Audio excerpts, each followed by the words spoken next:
Garrick Sloane dropped the key on the counter without looking at her. Not handed it, dropped it. Like she was hired help. Like she wasn't standing right there with $41 sewn into the lining of her coat and nowhere left on earth to go. End of the freight barn, he said, already turning away. You'll find the kitchen back there. The men on the porch didn't bother hiding their laughter. Marlowe Vance picked up that key. Her hand was steady. Her jaw was tight. And somewhere behind her eyes lived a woman who had buried a husband, lost a home, and ridden 3 days on a rattling stagecoach to reach a town that smelled like horse sweat and sawdust. And she was 56 years old, and this was it. This was the last card she had. What happened in that kitchen over the next 6 weeks would change Cinder Hollow forever. But first, they needed her to fail. If this story moves you, stay with us until the end. And before we go further, if you're new here, please take a moment to subscribe and hit that notification bell. We tell stories like this every week, stories about ordinary people who refuse to disappear quietly. Drop a comment below and tell us what city or country you're watching from. I genuinely want to see how far this table has traveled. The morning. Marlowe Vance arrived in Cinder Hollow, Wyoming. The sky was the color of old pewter, and the wind came off the mountains like it had a grudge. She stepped down from the stage alone. No one came to meet her. Why would they? Nobody in this town knew her name, and she hadn't written ahead to announce herself because that would have required confidence she wasn't sure she had anymore. Not after Missouri. Not after everything Missouri had taken from her. She stood on the frozen mud of Cinder Hollow's main road and did what she always did when the ground felt unsteady beneath her. She took inventory. One carpet bag, one cast iron skillet wrapped in an old flannel shirt and packed in the bottom of that bag because it had been her mother's, and she'd left behind every other thing she owned before she'd leave that. $41, $37 in her coat lining, $4 in her purse, because she wasn't a fool, and a woman traveling alone learned fast not to put everything in one place. And herself. 56 years old, gray starting at her temples, hands that had kneaded bread dough every morning for 30 years and showed it. That was the inventory. It wasn't much, but it was hers, and nobody could take it. She'd heard about Cinder Hollow from her late husband's cousin, who'd passed through 2 summers before and written home that the settlement was growing, that freighters and cattle operations were pushing through regular, that a woman who could cook real food, not the salt pork and hardtack the freight stops offered, might find something there. A living, a foothold. Marlowe had held on to that letter through the months of watching the Missouri farm bleed money it didn't have, through the season after Elias died when the debts finally came due all at once, and there was nothing left to do but sign the papers and let it go. She'd held on to that letter the way you hold on to a single match in a dark room. Now she was here. She picked up her carpet bag and walked toward the largest building on the street. Sloane's Hotel occupied the best position in Cinder Hollow, front of the main road, 2 stories, a covered porch that wrapped around 2 sides. It was the kind of building that announced itself. I was here first, it said, and I intend to stay. Garrick Sloane was behind the front desk when Marlowe walked in. He was maybe 60, broad through the shoulders, with the particular confidence of a man who had never seriously competed for anything in his territory. He looked at her the way men like him look at women arriving alone in frontier towns. A fast assessment, a quiet dismissal, and then just barely enough politeness to avoid outright rudeness. "Help you?" he said. "I'm looking for a space to cook," Marlowe said. "I heard there might be something available. A kitchen or a room I could use as one. I cook professionally. Well, not professionally exactly, but I've been feeding people for 30 years and I'm good at it." She hadn't meant to add that last part. It came out slightly desperate, and she heard it as soon as it left her mouth. Sloane's expression didn't change much, but something behind his eyes did. "You thinking to run an eating house?" "Yes, sir." He looked at her for a long moment. Then he said, "I got a space." He named the price. It was higher than she'd expected for a frontier town, but not impossible. She nodded. "I'd like to see it first, if that's all right." "Of course," he said, and he said it pleasantly enough that she didn't hear the humor in it until later. Chab. The kitchen behind the freight barn was not a kitchen. It had been one, maybe, at some point in a previous decade. There was a stove against the far wall that might have cooked food when the previous century was young, and there was a structure of walls and a partial roof that constituted an enclosed space. But the door hung from one hinge at a 40-degree angle. The single window was broken, the glass long gone, the gap covered with a piece of rotting burlap that breathed cold air with every gust of wind. The floor was packed dirt except where it had become packed something else that Marlowe chose not to examine too closely. There was grime on every surface that had been accumulating since before Wyoming was a territory. The men on the hotel porch were watching her from across the yard. She could hear them talking, though not the words. She could hear the laughter. Sloane stood just behind her in the doorway, or where the doorway would have been if there'd been a proper door, and said nothing. Marlowe looked at the stove for a long time. She was thinking about Missouri, about the morning she'd walked through the house one last time before the banksman came, trailing her hand along the walls, saying goodbye to 31 years of living in a place. About the way the back kitchen had smelled, wood smoke and rendered lard and something sweet, always, some ghost of every pie she'd ever pulled from that oven. About her mother's kitchen before that. Another woman. Another set of walls. The same smell. She turned around. "How much?" she said. Sloane told her. It was more than she'd expected for what amounted to a condemned storage room, but she looked at the man's face and understood, without needing it explained, that this was the offer. There would not be a negotiation. Either she took this room or she got back on a stage with nowhere particular to go. She said, "I'll take it." She held out her hand for the key. And Sloane, this is the part she would think about later, when she was lying awake on the cot she'd set up in the corner of the kitchen those first weeks. Sloane didn't hand it to her. He set it on the counter beside him and let her reach for it. It was a small thing, the kind of thing that might not even register. It registered. The first problem was the stove. Marlowe didn't know a great deal about stove mechanics, but she knew enough to understand that this one would not light without significant intervention, and significant intervention required someone who knew more than she did about iron and fire and whatever had happened to the flue. She found Silas Rourke on her second day at his blacksmith shop 2 buildings down from the freight barn. He was a quiet man. Not unfriendly, but the kind of quiet that has learned to protect itself, that doesn't spend words casually. He was maybe 60 himself, maybe less, hard to tell. He had the kind of face that outdoor work and grief had weathered past easy aging. She explained what she needed. He didn't ask a lot of questions. He came and looked at the stove, ran his hand along the flue pipe, crouched and looked at the firebox, stood back up. "Need to repack the door seals," he said. "Flue elbow is cracked. Can fix it. Take me 2-3 days if I work it around the shop." "What do you charge?" He named a price. It was fair. Marlowe knew it was fair because she'd been doing mental arithmetic since Missouri, and she understood what fair looked like now in a way that comfortable people never quite do. "That works," she said. She went back to cleaning. Cleaning the kitchen took 4 days. Not 4 hours. 4 days.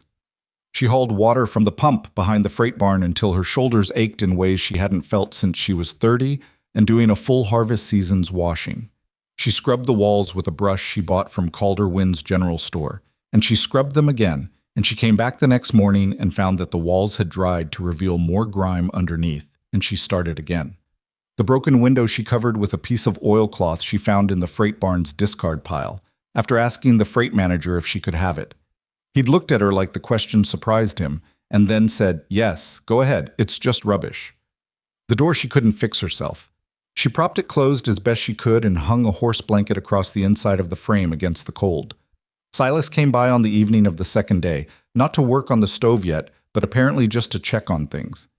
He stood in the doorway, the blanket pulled aside, and looked at the walls she'd been working on. "Better," he said. "Not done," she said. "No," he agreed, and left. It was somehow exactly the right thing to say. Not "it looks great," or "you're doing wonderfully," or any of the reassurances people offer that slide right off because they're not about the truth of the thing. Just better. Not done. The honest accounting of a man who had looked at something that needed work and told her where it stood. Marlowe worked until she couldn't see any more that night. She had almost no food.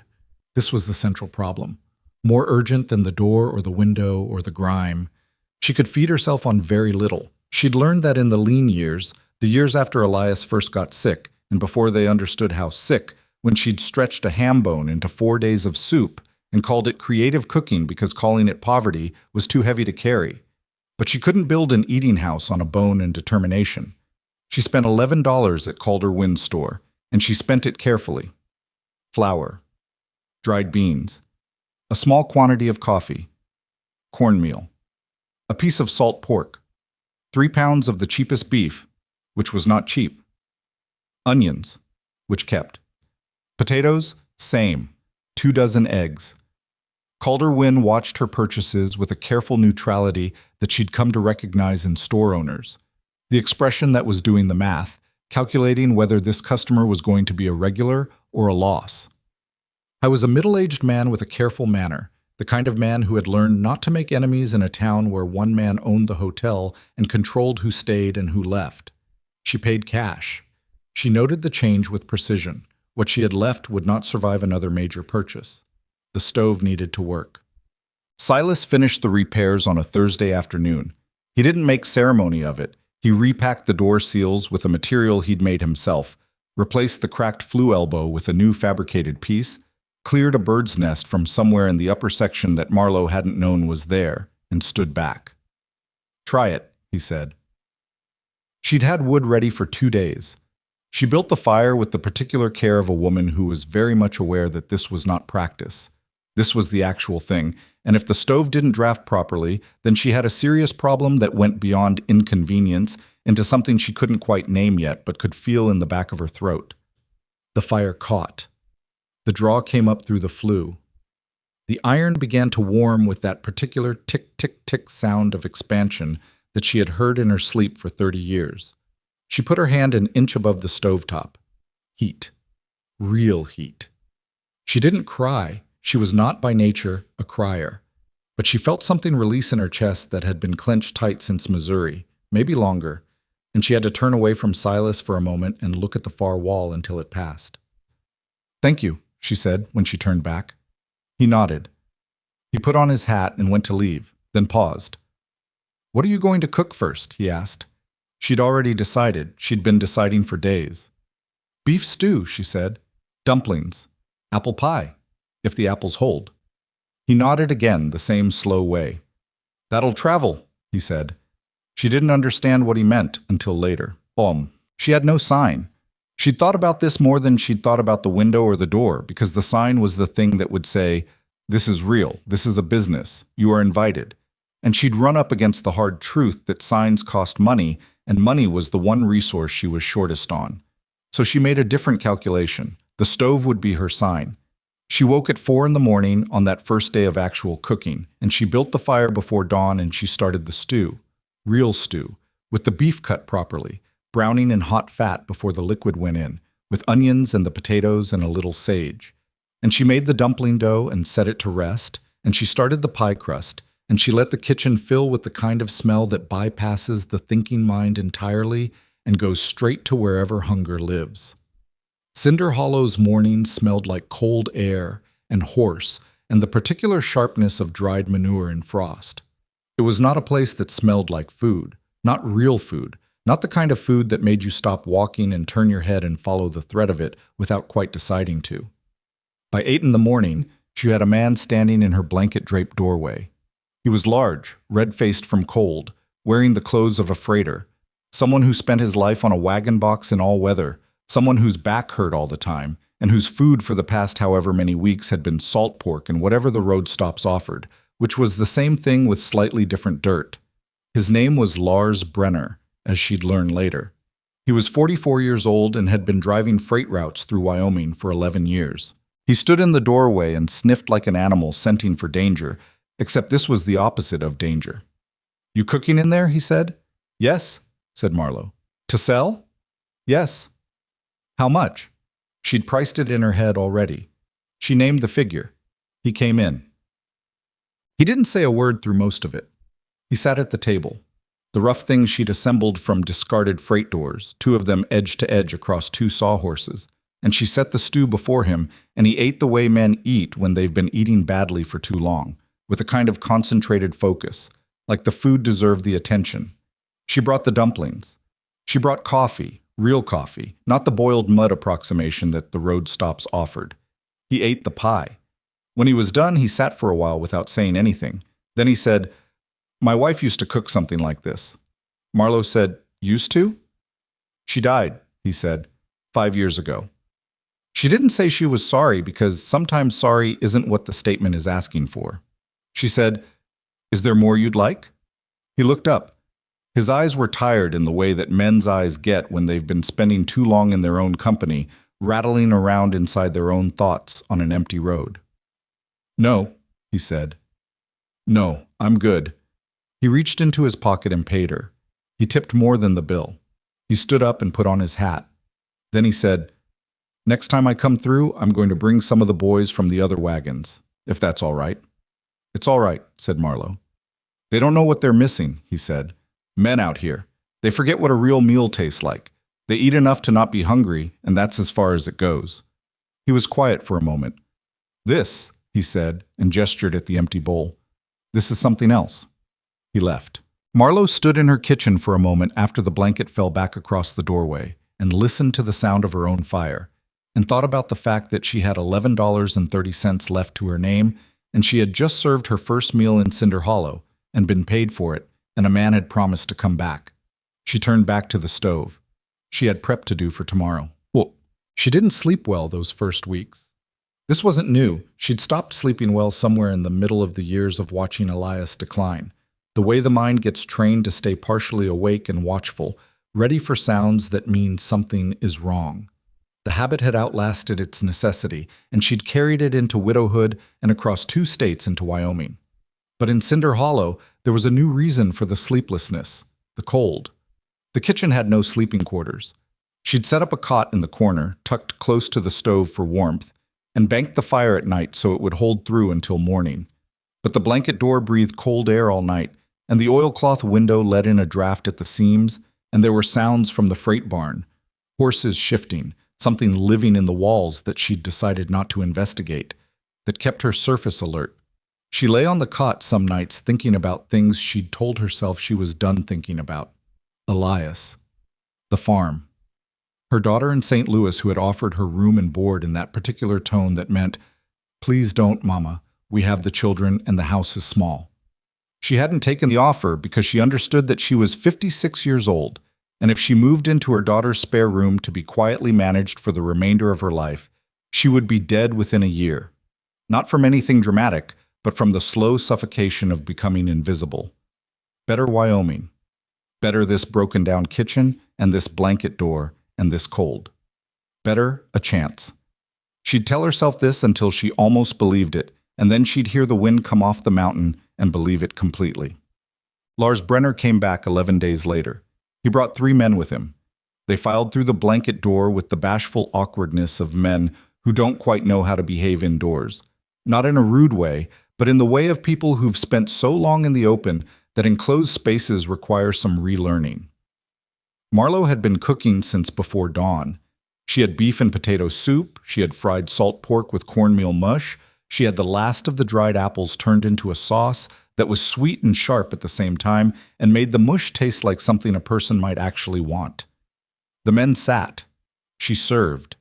They ate the way Lars had eaten, with that particular focus, that silence that was not uncomfortable but concentrated. When they came up for air, they talked. Not to her at first, but to each other, the easy, rough conversation of men who know each other from the road. And she moved through the kitchen doing the steady work of keeping things warm and ready, and she listened. They talked about the road conditions, a bridge that was shaky, a stretch near the Eastern Pass that was going to be impassable inside of 3 weeks if the weather held. One of them had news about a cattle operation near the northern ridge that was taking on hands. Another had heard about a dispute over a supply contract that was likely to get ugly. Normal talk. Road talk. The texture of lives lived in motion. One of them, young, couldn't be more than 25, with the red hands of someone new to outdoor work, looked around the kitchen with something like wonder. "You fixed this place up yourself?" he said to Marlowe. "Mostly," she said. "Place was empty before you?" "Near enough." He looked at the walls, looked at the table, looked at the stove. "Doesn't look like much from outside," he said. Then quickly, realizing how that might land, "I mean, it's real nice in here. It's warm." "Thank you," she said. Lars said to him, "Shut up, Denny." Denny shut up and ate his cornmeal mush. After they'd gone, Marlowe stood at her table and counted the money. It was not a large sum, but it was larger than zero, which was what she'd had in the way of paying customers until 11 days ago, and it was real, and it was hers, and she folded it with the careful precision she'd developed over years of managing a farm on margins that didn't forgive carelessness. She could make this work. That was the thought. Not she was making it work. Not yet. Not with 4 customers and an oilcloth window and a blanket for a door. But she could see the shape of how it might work, could feel the mechanics of it, the way you feel the grain of wood before you start cutting. She could make this work if she was careful, if she was patient, if nobody went out of their way to stop her. She noticed Sloan watching from across the yard on the 5th day. Not confrontationally. He didn't come over or say anything. He stood near the hotel's back door, the one that faced the freight barn, and he watched the 2 wagons she could see through her own open doorway, the drivers eating inside. She didn't wave at him. He didn't wave at her. That was all. But she noticed the way he stood, the particular stillness of a man doing arithmetic. She'd seen that expression before. On her husband's cousin, when the cousin realized the eastern stretch of their fence line was more valuable than he'd let on and started reconsidering the terms of their land agreement. On the banker in Missouri, when he saw that the farm had more equity than the preliminary assessment had suggested, right before he found reasons to call in more of the note. The expression of a man recalculating. She built up the fire and started the next day's bread dough, and didn't let herself think about it. But she thought about it. The second time Sloane's expression crossed her mind, she was serving a table of 4 survey workers who had come in mud-covered and starving after 2 days of route marking in deteriorating weather.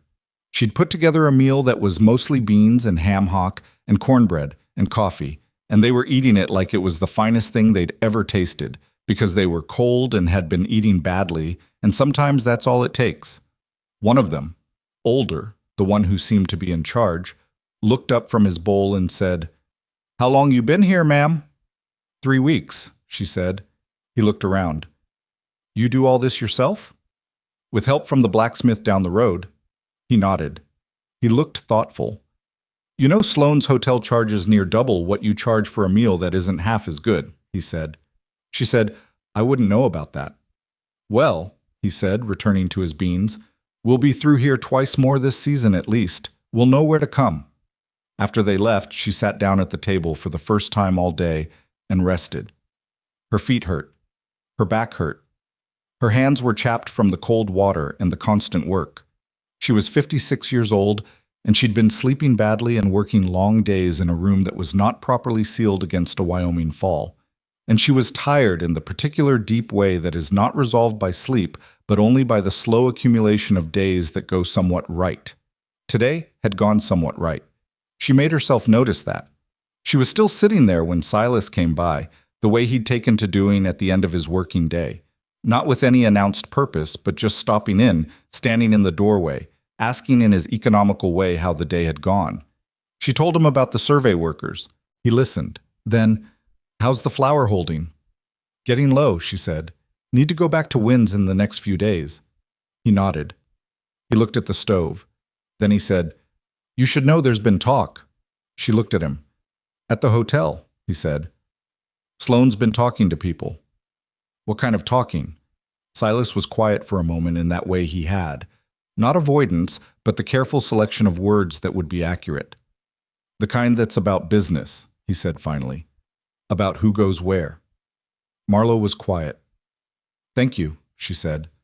He nodded and left. She sat for another moment. Then she stood up, took her apron off, put it back on, and started tomorrow's planning. She'd known this was coming. The only question was what shape it would take. She was about to find out. The talk Silas had warned her about took its first real shape on a Tuesday morning when Marlowe walked to Calder Wynn's general store with a list in her coat pocket and found the door locked at 9 o'clock, which it was never locked at 9 o'clock. She waited. She tried the handle again, the way you do when your mind hasn't caught up to what your hand is telling it, locked. She stepped back and looked at the sign in the window. Open. And then at the dark interior where she could clearly see Calder Wynn moving around behind the counter, his back to the door, very deliberately not looking toward the front. She knocked. He didn't come. She stood there for a moment on the cold board sidewalk with her list in her pocket and her carpet bag on her arm and tried to reason through what she was looking at. A man who had sold her supplies 3 times without incident was now pretending she didn't exist while standing 20 feet away. She knocked again. Harder. Wynn finally turned. He saw her. Something crossed his face, not hostility, which she could have worked with, but something worse. Embarrassment. The expression of a man who knows he's doing something wrong and has decided to do it anyway. He came to the door. He opened it 4 inches, not wide, not welcoming. "Mrs. Vance," he said. "Good morning," she said. "Your sign says open." I'm not quite ready for customers this morning. It's 9 o'clock, Mr. Wynn." He looked at her, and she watched him try to find the words for what he needed to say, which were clearly words someone else had given him and that he was having difficulty repeating. "I'm not sure," he said slowly, "that I'm going to be able to continue supplying your operation." The cold air came off the mountains. A horse somewhere behind the freight barn stamped and blew. "I see," said Marlowe. "It's business," he said. "The way people say that when what they mean is someone told me to, and they've decided that business is a cleaner way of putting it." She looked at him, not hard, not angry. She just looked. "All right," she said. She put the list back in her pocket. She turned and walked back toward the freight barn, and she went into her kitchen, and she stood at the stove for a long moment with her hand flat on the cool iron surface, doing the arithmetic. Flour. She was out of flour. She had a table of 6 expected for lunch. Lars had sent word through one of his men that a new group of freighters would be coming through, and she had enough to cook what she already had on hand, beans and potatoes and the last of the salt pork, but no bread, no dumplings, nothing to stretch the meal the way flour stretched everything. She could ask at the hotel. She almost laughed at that thought. She could try the freight barn. Sometimes operators kept provisions. She could improvise. She had improvised before. She started with the potatoes. There were 2 cast iron pans she'd acquired over the past weeks. One she'd brought from Missouri, one she'd found in the discard pile behind the freight barn, and restored by the straightforward method of scrubbing rust off with fat and salt until the metal came back to itself. She started the fat rendering in both pans, sliced the potatoes thin the way her mother had taught her, thinly enough that they'd crisp through rather than steam, and she added onions because onions with heat were their own kind of persuasion. She made barley soup with the beef, stretching the beef further than she'd have liked, cutting it smaller, using the bone to pull more flavor than the meat alone would give.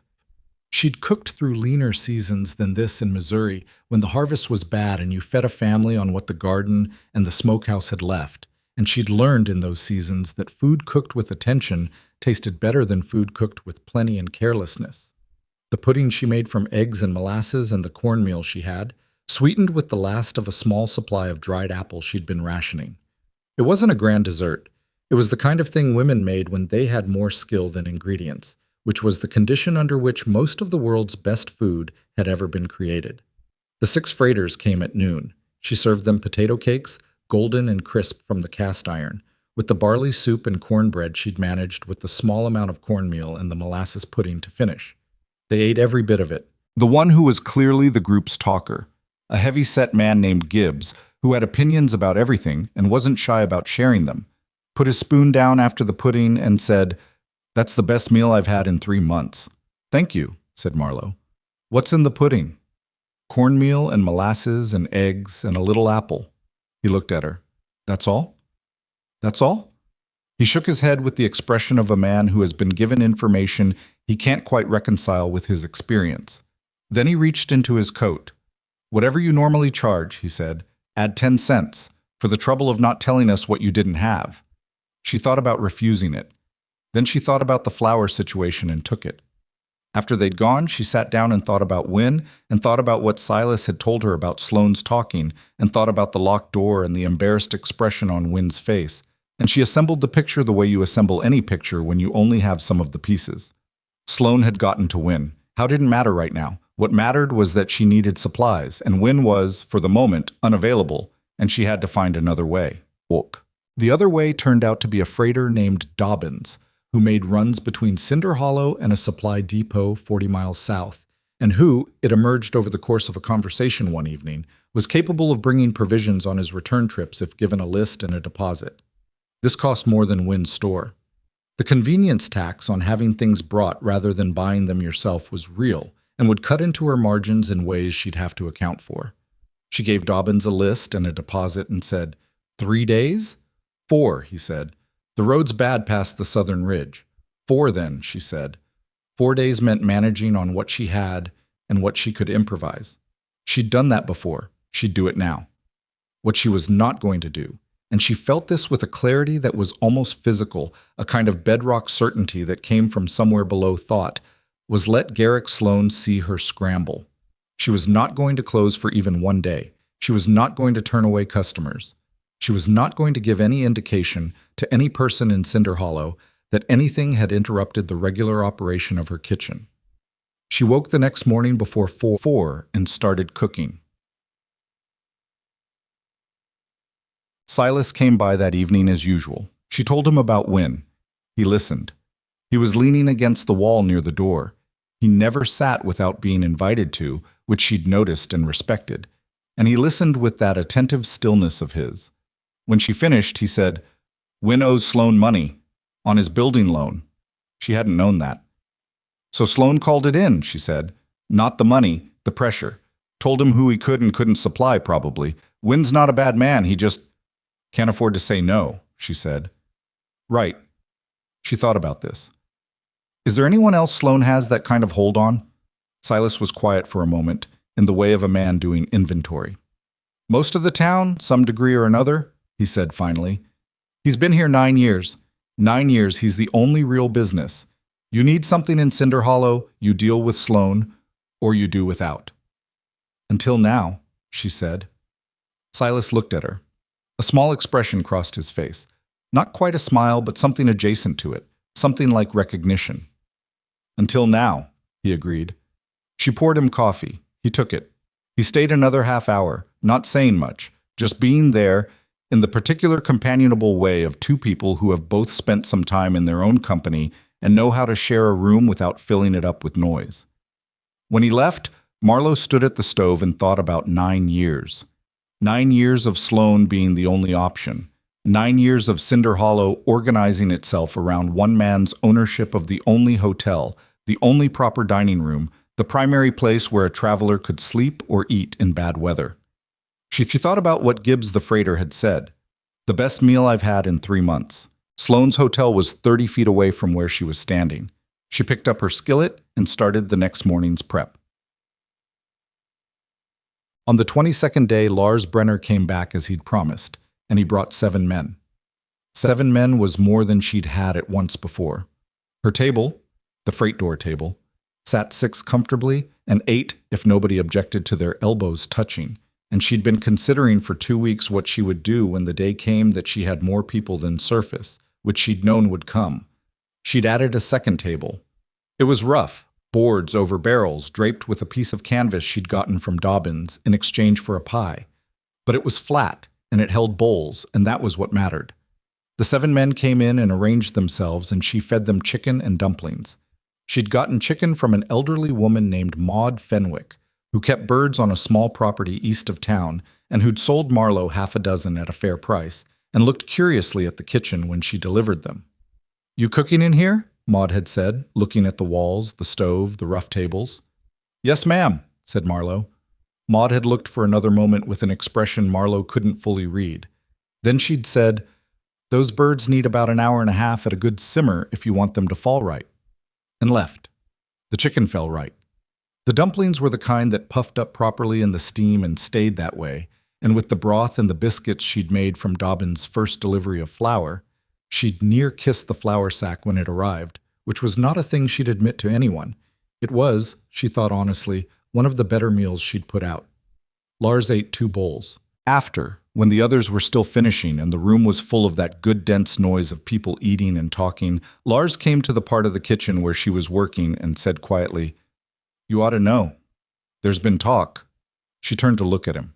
He continued, On the road. Men talking about coming here, not just the route I run, other routes. Word's gotten around. Good talk or bad, she said. He almost smiled. What do you think? She turned back to her work. "Mrs. Vance," he said, still quiet, still behind her. "How are you doing for supplies?" She paused. Then, "Managing." "I heard Wynne shut his door on you." She set down the ladle. She told no one that. She looked at him. "Freight men talk," he said, not apologetic but not without understanding either. "We don't mean harm by it. It's a long road between here and anywhere, and men talk." She thought about being angry. She wasn't. "It's all right," she said. "I'm saying," he continued, "that Dobbins isn't the only one who runs south. There are 3 of us on that route regular. If you need things brought, you don't have to rely on one man." She looked at him for a moment, a large, weathered man with tired eyes, who 5 weeks ago had followed the smell of food through a blanket door and left stunned by something he'd almost forgotten. "Thank you, Lars," she said. He nodded and went back to his bowl. So, what Marlowe didn't tell Lars, didn't tell Silas, didn't tell anyone in Cinder Hollow, was that the wind situation wasn't what scared her. The wind situation was a problem. Problems had solutions. Dobbins and his colleagues were a solution, expensive but workable. What scared her? If she was honest with herself in the 4 a.m. dark, when the fire was low and the cold came in through the seams of the oilcloth, and there was no one to maintain the front she kept up during the day, what scared her was the awareness that she was operating without a safety net of any kind. In Missouri, even at the worst, she'd had the farm itself as an asset, something tangible, something that could, in theory, be sold or leveraged if the worst happened. Here she had a month-to-month rental on a room that Sloan could revoke whenever he decided the legal arrangements permitted it, a stove that Silas had fixed but that was still old and unpredictable, and a clientele that consisted entirely of people passing through. None of her customers stayed. That was the nature of it. Freighters, survey crews, cattle hands in transit. They came, they ate, they left, they came back when the route brought them back. She couldn't count on any of them the way you counted on a town's regular residents. And Sloan was still watching. She thought about this in the dark, and she thought about it while she cooked, and she thought about it while she smiled at customers and poured coffee and said, "Yes, there's more of the soup if you'd like." And she did not let any of it show on her face because showing it would be, in some way she couldn't fully articulate, the same as losing. You did not show a man like Sloan that his moves were landing. You cooked your potatoes, and you kept your door open, and you waited. What? The rent notice came on a Thursday. Sloan delivered it himself, which was a choice. He didn't have to come in person. He could have sent it with the boy who ran errands for the hotel, could have slid it under the blanket door, could have done it any number of ways that would have been less deliberate. He came in person in the early afternoon when she had 3 men eating at the table and was working the stove, and he handed her the folded paper and said, "Monthly renewal," and left. She put it in her apron pocket. She served the 3 men, she cleared the table, she started the washing up, and then she unfolded the paper and read the new figure. 4 times what she'd been paying. She stood at the wash basin with the paper in her wet hand and felt something move through her that she didn't have a clean word for. It wasn't panic. Panic was a thing that scattered your thinking, and she couldn't afford that. It wasn't anger, though anger was there, a hot wire running through the middle of something colder and heavier. The cold, heavy thing was the understanding that she had been naive. Not foolish, not careless, naive.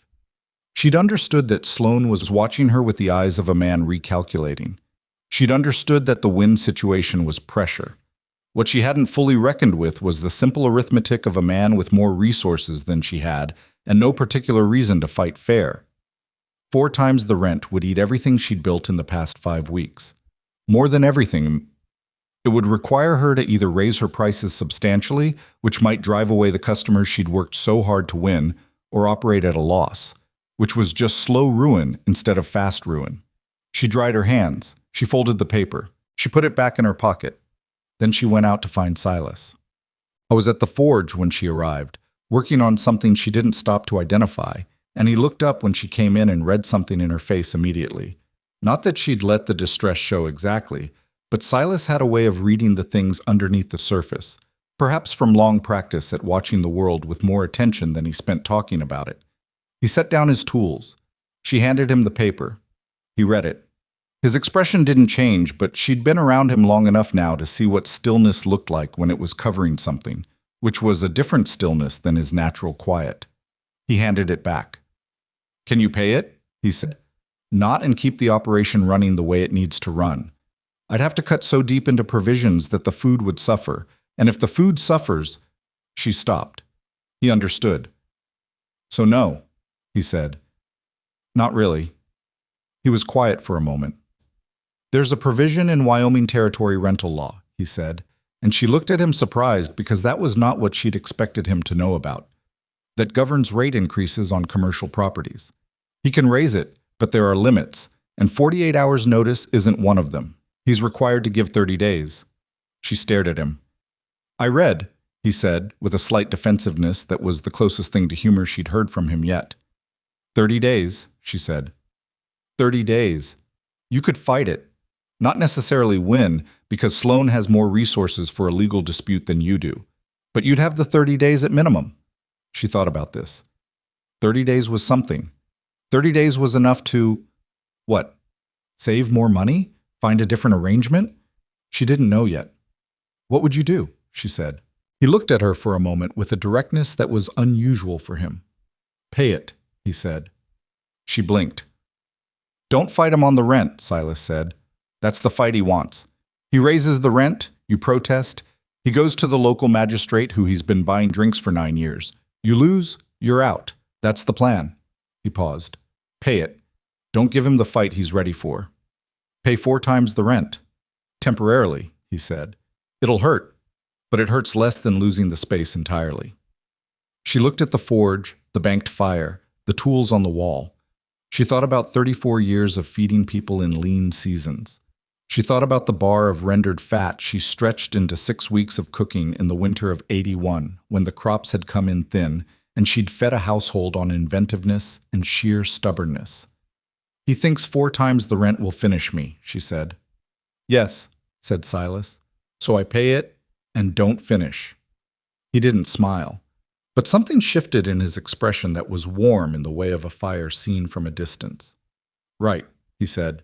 She paid it. The week she paid the quadrupled rent was the same week Maud Fenwick showed up at the kitchen door with her grandson. The boy was 9 years old, small and sharp-eyed, with the perpetual slightly dirty appearance of a child who spent most of his time outdoors. His name was Cal, and he stood behind his grandmother with the combination of shyness and avid curiosity that is the particular condition of children who want very much to see what's happening but aren't sure they're allowed to. Maud said, without preamble, I want to help. In the kitchen. I've been cooking since before you were born, and I've got time since my husband died, and I can see you're doing this alone, and that's...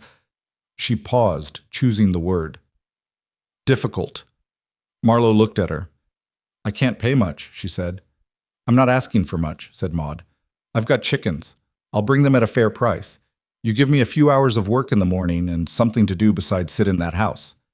She said this last part in a tone that closed the subject, the way older women sometimes spoke about loneliness, acknowledging it with the side of the sentence rather than head-on, because facing it straight might make it too large to handle. Marlowe understood that tone very well. Come in, she said. Cal came too, trailing after his grandmother. He stood in the kitchen with his eyes moving rapidly from the stove to the table to the pans hanging on the wall to Marlowe and back to the stove. Can I do something? He said. What can you do? Said Marlowe. He thought about it seriously. I can carry things, he said. I'm stronger than I look. She looked at him. He was a small boy who was probably not stronger than he looked. I'll give you 2 cents a day to carry water from the pump, she said. 4 trips, morning and afternoon.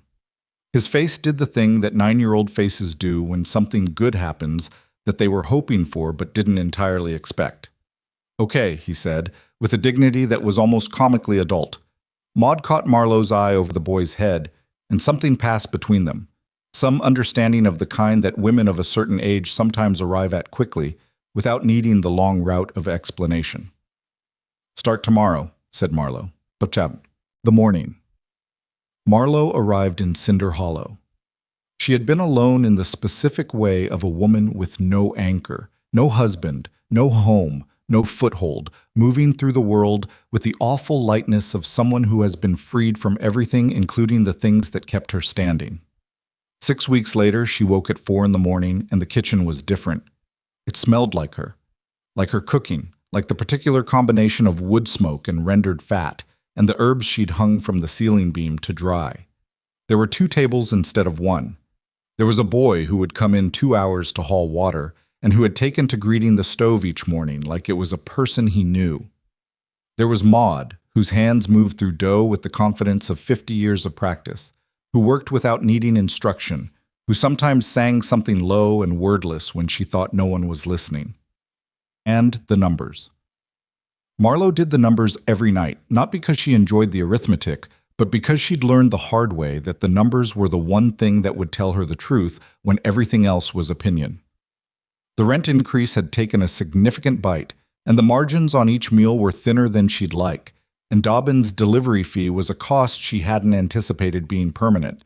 But the meals going out were more every week, more customers, longer tables, men coming not just from the immediate routes but from further. Lars had been right about the word traveling. There were men in her kitchen now who she could tell had made detours to get there, who mentioned roads they'd come off that didn't naturally run through Cinder Hollow, riding out of their way for her table. She thought about that in the dark and felt something complicated. Not pride exactly, though that was part of it. More like the feeling of watching something you built with your hands begin to stand on its own. The particular vertiginous joy of it, mixed with the awareness of how precarious it still was. How one bad week or one more move from Sloane could still bring it down. She got up and started the fire. The move, when it came, arrived on a morning so cold that the pump handle at the freight barn had to be worked with both hands to break it free, and it came from a direction she'd been watching but hadn't expected to land quite like this. It was Lars who brought the word. He'd arrived the night before. She'd heard the wagons settle into the freight barn, heard the familiar patterns of the evening, and he came to her kitchen before she'd even started the first coffee of the morning, which was unusual enough that she put down the fire iron and paid attention. He looked like a man who'd been awake deciding something. He sat down without being asked. "I need to tell you something," he said, "and I need to tell you before you open up today, because you're going to want to have a plan before the lunchmen come in." She poured him what coffee she had from the previous day's pot, warmed over. He held the cup and didn't drink it. "Sloane bought the supplies," he said. She waited. "All of them," Lars said, "last week before the cold came in and locked the road. The winter supply of flour, sugar, coffee, dried fruit. Wynn's whole stock. The depot south of here, too, through some arrangement I don't know the details of." He looked at her. "He bought it all. There's nothing to bring you now, even if Dobbins and the boys wanted to." The kitchen was quiet. The fire moved in the stove. Somewhere outside, a horse moved in the frozen barn. She heard the information enter her the way large information sometimes does, not all at once but in stages. The first stage being the surface fact, the second being the implications of the surface fact, the third being the full weight of the thing sitting down inside you where you actually live. He had bought everything, not just cut off her supply line, not just applied pressure through Wynn. He had purchased the entire winter supply of provisions available in this region at presumably significant cost to himself, specifically to leave her with nothing to cook with. 12 men were expected for lunch. "When did you find out?" she said. "Last night. One of Dobbins's men was talking at the barn. I didn't sleep after." She looked at her hands on the table.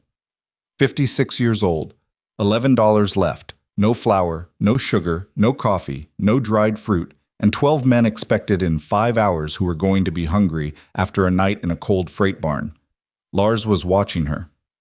"What are you going to do?" he said. The question was gentle, but it was also real. He wanted to know, and she could see that the answer mattered to him in some way that went beyond the immediate practical situation. She looked at him for a moment. Then she stood up and opened the storage box beneath the table and started taking inventory. Potatoes.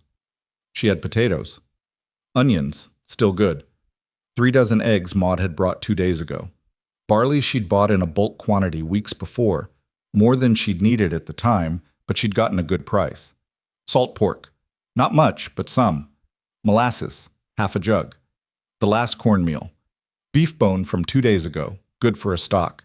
She stood over the pile of what she had and she thought about the lean year in Missouri and the year before that and every year of her life before that, when plenty wasn't on the menu and you fed the people at the table with what the day had provided. "Go get some sleep," she said to Lars. "Come back at noon." He looked at the provisions. He looked at her. "You sure?" he said. "Go on," she said. He left. Marlowe Vance rolled up her sleeves. She started with the potatoes. The 12 men came at noon.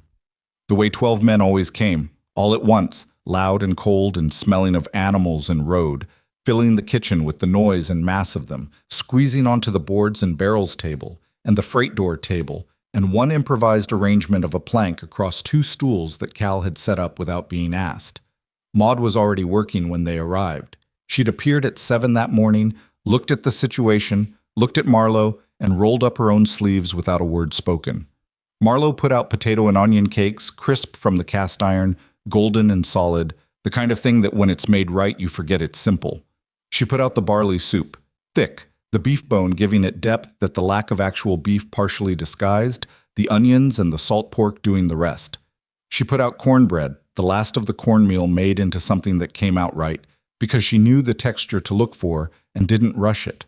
And the molasses pudding again, this time with egg beaten in so it was richer, set in small portions at the end of the plates. The 12 men ate. They ate the way men eat when they've been cold and are now warm, which is the most grateful form of eating. Not particular, not picky, but present to it, actually tasting. Gibbs was there again. He cleaned his bowl and sat back and said, "What'd you put in that soup?" "Barley and bone, and what I had," said Marlowe. "No meat?" "Some salt pork in it." He looked at his empty bowl like he was surprised by it. "Couldn't tell," he said. "Couldn't tell there wasn't proper meat." She said nothing. Lars was sitting at the end of the freight door table, and she caught his eye once. I was watching her with the particular expression she'd first seen on his face 5 weeks ago when he'd stood in her doorway following the smell.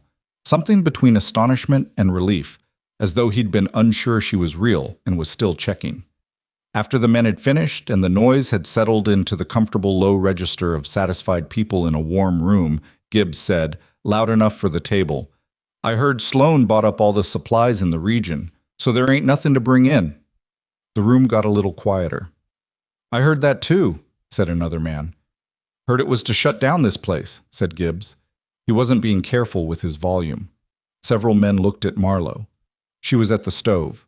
She turned around with the coffee pot in her hand, because people said things about you while you were pouring coffee that they'd never say if you were standing still and looking at them. "He can do what he likes," she said, moving table to table, filling cups.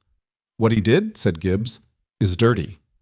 "It's business," she said, and heard in her own voice an exact echo of Calder Wynn's voice, using the same words at his locked door, which made something in her chest squeeze with an involuntary dark humor. "Business," Gibbs said flatly. He looked around the table. "Boys, I want to say something." He said it in the way of a man who's been building toward a sentence for a while. "This woman, Mrs. Vance, she has fed us on and off these past weeks, and she has done it right, and she has not complained, and she has just put out a meal that I know for a fact did not have half of what it needed in it, and I couldn't tell." He looked at Marlowe. "I think Sloan ought to know what we think of a man who tries to starve a woman out of a kitchen." Marlowe set down the coffee pot. 12 men were looking at her. She thought about what she could say. She thought about the rent notice and the locked door and the paper with 4 times the number on it, and the morning she'd gone out to buy flour and found the world arranged against her. She said, "I've got no quarrel with Mr. Sloan." Absolute silence. Gibbs stared at her. "Ma'am," he said. "I mean it," she said. "A man does what he does. I cook what I cook. That's between him and himself." The silence held for another moment. Then one of the men at the far table let out a long breath. "Lord," he said softly. "Not to anyone. Just to the room." Gibbs looked at his coffee cup. Then he said, with a deliberateness that made her understand it was the most important sentence he'd said all afternoon, "I'm going to tell every man I know on every route I run about this kitchen." He said it quietly. The other men didn't cheer or add to it. They didn't need to. The next morning, word started riding east. Gibbs was as good as his word. Marlowe didn't know the exact mechanics of how freight men communicated across routes. It wasn't letters, wasn't anything organized. It was just the way information moved when people spent their lives in transit, and the road was the one thing they all had in common. A man mentioned something to another man at a water stop 40 miles east. That man told two others at a depot crossing. Those two told their regular customers, the ranch foremen and the survey crew bosses and the cattle operation managers who planned their routes around where they could stop and eat without it being a misery. By the end of the 6th week, men were riding into Cinder Hollow who had no other business in Cinder Hollow. This was the thing that changed the arithmetic in ways Marlowe hadn't fully projected when she'd been doing her nightly numbers by firelight. She'd built her model around the transit trade, so people who were passing through anyway, and chose her kitchen over Sloane's dining room or the nothing that most freight stops offered. A captive audience of geography. But these new men weren't passing through. They were coming specifically here, to this specific room behind the freight barn, with the rough tables and the horse blanket that Silas had finally replaced with an actual door, a real door, wood, on proper hinges, with a latch, and whatever was on the stove that day. The first time a man told her he'd ridden 40 miles for her cooking, she thought he was being generous with the truth. The second time, she started to believe it. The third time, a weathered cattle hand named Pryor, who had not struck her as a man prone to exaggeration, told her the same thing with the flat factual delivery of someone reporting a road condition. She stood at the stove for a long moment after he went back to his table, and she felt something shift in her chest. Not pride, or not only pride. Something larger and quieter. The feeling of being seen clearly, which is one of the rarest things and one of the hardest to hold without flinching. She turned back to the stove and added wood to the fire. Sloane noticed. She knew he noticed because the second rent notice arrived exactly 18 days after the first, and this one was not quadruple. It was a different kind of document entirely. A legal notice, more formal, referencing a clause in their original rental agreement about commercial activity beyond a specified volume. The clause was real. She found it when she dug out her copy of the agreement and read it under the lamp that night, Cal asleep on his grandmother's lap in the corner because Maud had taken to staying late some evenings, and neither of them had fully addressed the fact that the boy had started treating the kitchen like a second home. The clause said something about renegotiating terms if the nature or volume of the commercial operation changed materially from the original agreement. It was a legal argument, not an airtight one. She'd need someone who knew territorial law to tell her exactly how airtight, but one that gave Sloane the framework to make another move if he chose to. She folded the paper and put it with the first one, in the inside pocket of the coat that had been Elias's, which she wore in the kitchen mornings because it was warm and because there was something steadying about it, about wearing the coat of a man who had been steady himself even when steadiness had not come naturally to him. She showed both documents to Silas the next morning. He read them carefully, the way he read things. Not fast, not performatively slow, just with actual attention. "He's building a case," Silas said. "For what?" "For getting you out." He handed the papers back. "Not illegally. He won't do it illegally. The man's too careful. He'll do it through the documents. He'll argue the volume clause, push for a renegotiation, set the terms of the renegotiation so high you can't stay, and when you leave, it'll be technically your choice." She thought about that. "What's my move?" she said. Silas was quiet for a moment. He turned his coffee cup in his hands, which was what he did when he was thinking something through from multiple angles before he said it. "Keep going," he said finally. "As long as you're operating and paying your rent, he has to go through a process. That process takes time. In that time," he stopped. "In that time what?" she said. "In that time the equation changes," he said. "It's already changing." She understood what he meant. The more men came to her kitchen, the more Sloane's dining room emptied. And an empty dining room was a different kind of math than a full one. She'd started to see it when she passed the hotel in the early evenings. The tables through the window not full, the way they'd presumably once been. The cook Sloane employed, a tired-looking man named Purcell, sometimes sitting on the back steps in the middle of service hours when there was nothing to do because there was no one to serve.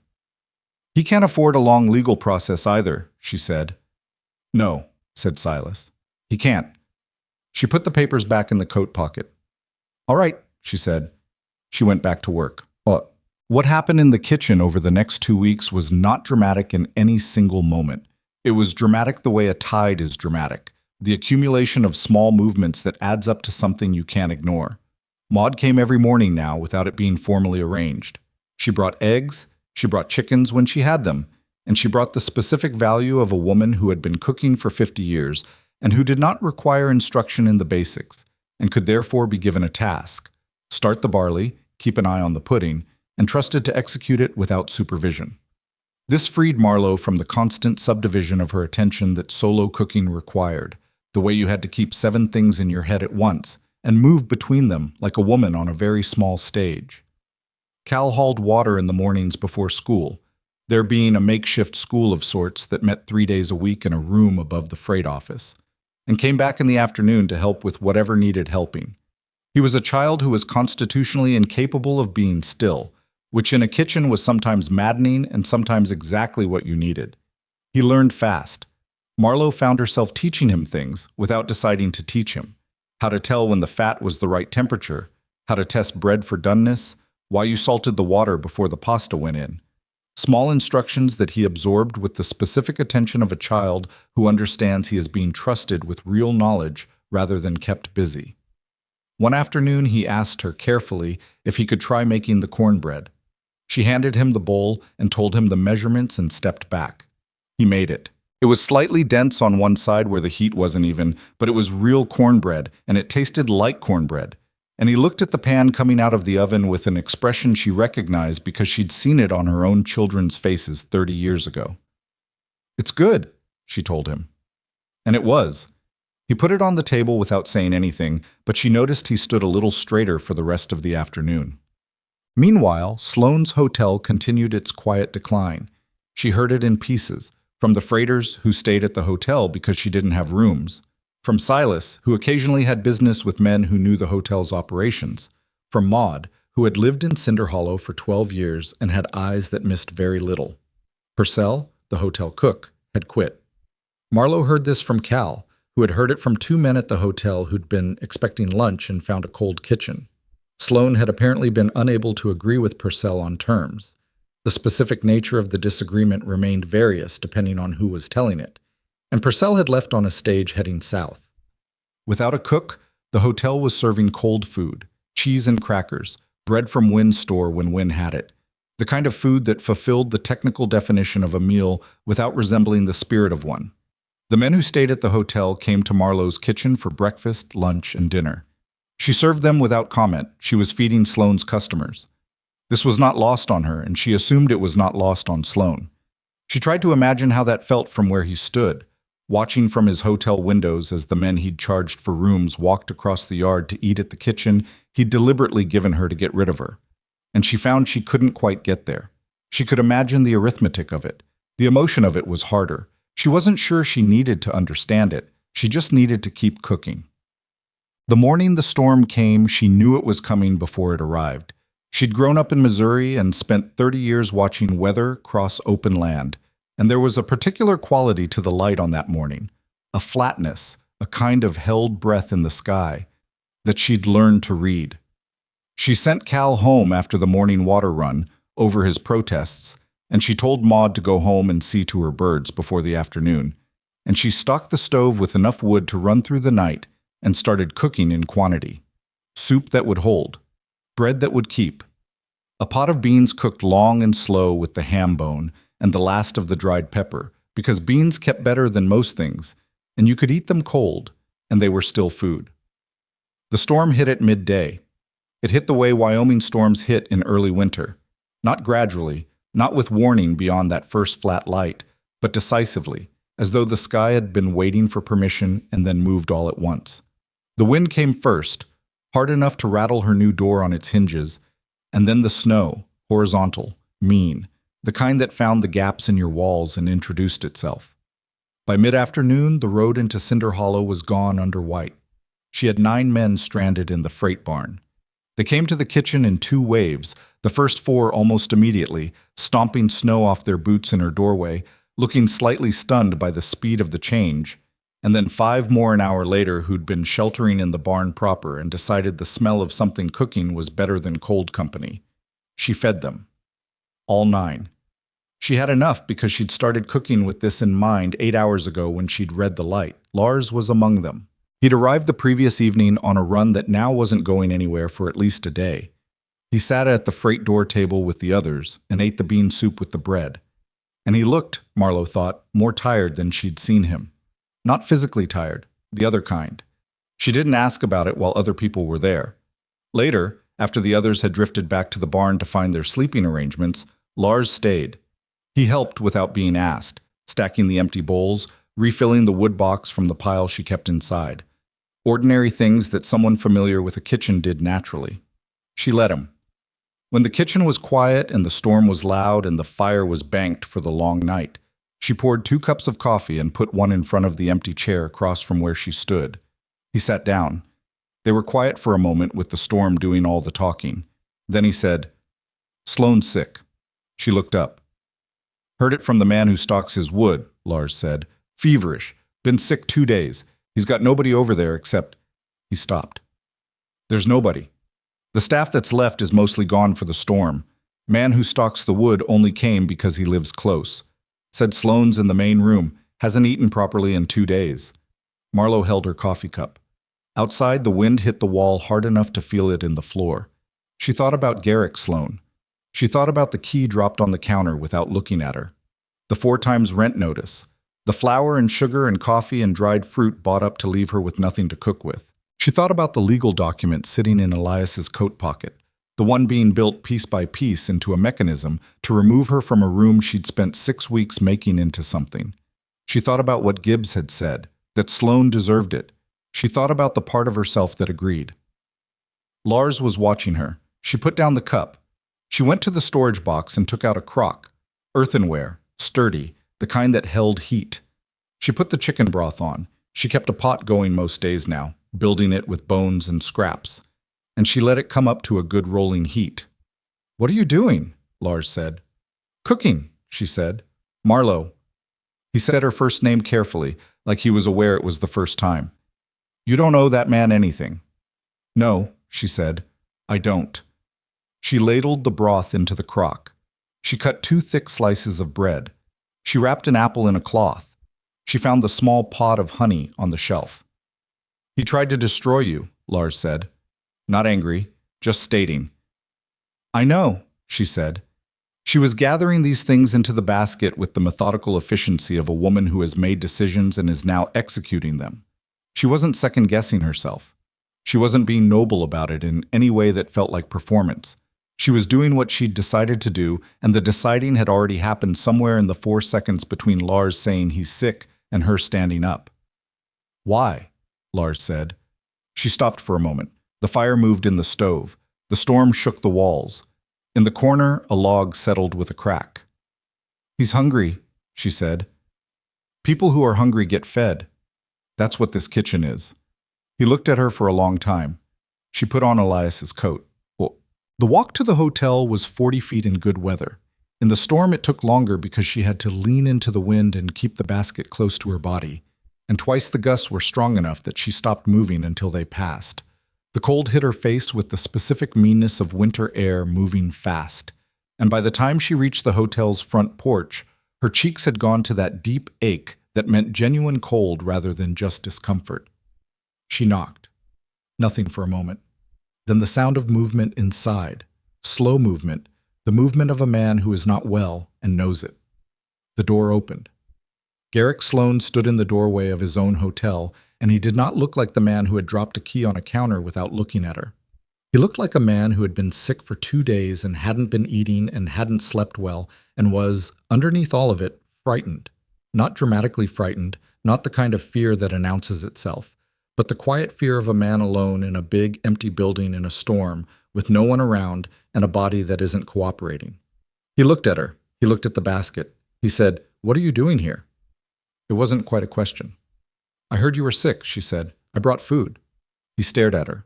He was in his shirt sleeves, which in this cold was itself an indication of how the past 2 days had gone. A man who was running a fever and kept forgetting the simple tasks, like putting on a coat to answer a door. His color was off. His eyes were too bright in the particular way of fever. "You brought food," he said. "Chicken broth. Bread. You need to eat." He didn't move for a moment. How was she thought, doing what people do when something contradicts their model of how the world works? Trying to find the mechanism underneath it, the angle, the thing they'd missed that would make it make sense in familiar terms. "Why?" he said. She looked at him. Sick man in a doorway, cold coming in around him, storm making the porch boards creak. Because you're hungry and you're sick, she said. Are you going to let me in, or are we going to have this conversation in the storm? He stepped back. She went inside. The hotel's main room was large and cold. The fire in the hearth was low, hadn't been properly attended, probably since yesterday. The room had the quality of a place where things had been running down gradually, without anyone noticing or caring enough to intervene. She set the basket on the nearest table. She went to the hearth and built up the fire with the wood stacked beside it. There was plenty of wood, at least. And she didn't ask permission, and he didn't protest. She took the crock out of the basket and unwrapped it, and the broth steamed in the cold air of the room. She set it before him at the table. He sat down. He didn't do it with dignity, particularly. He sat like a man whose legs had made the decision before his pride caught up. He looked at the broth. I haven't eaten since yesterday morning, he said. Not to her specifically, more to the fact of it. I know, she said. She cut the bread. She set the honey beside it. He ate. She didn't watch him eat. She moved to the hearth and tended the fire, and she let him have the privacy of eating without an audience, which she understood instinctively was what the situation required. A man like Sloane would eat better if no one was looking.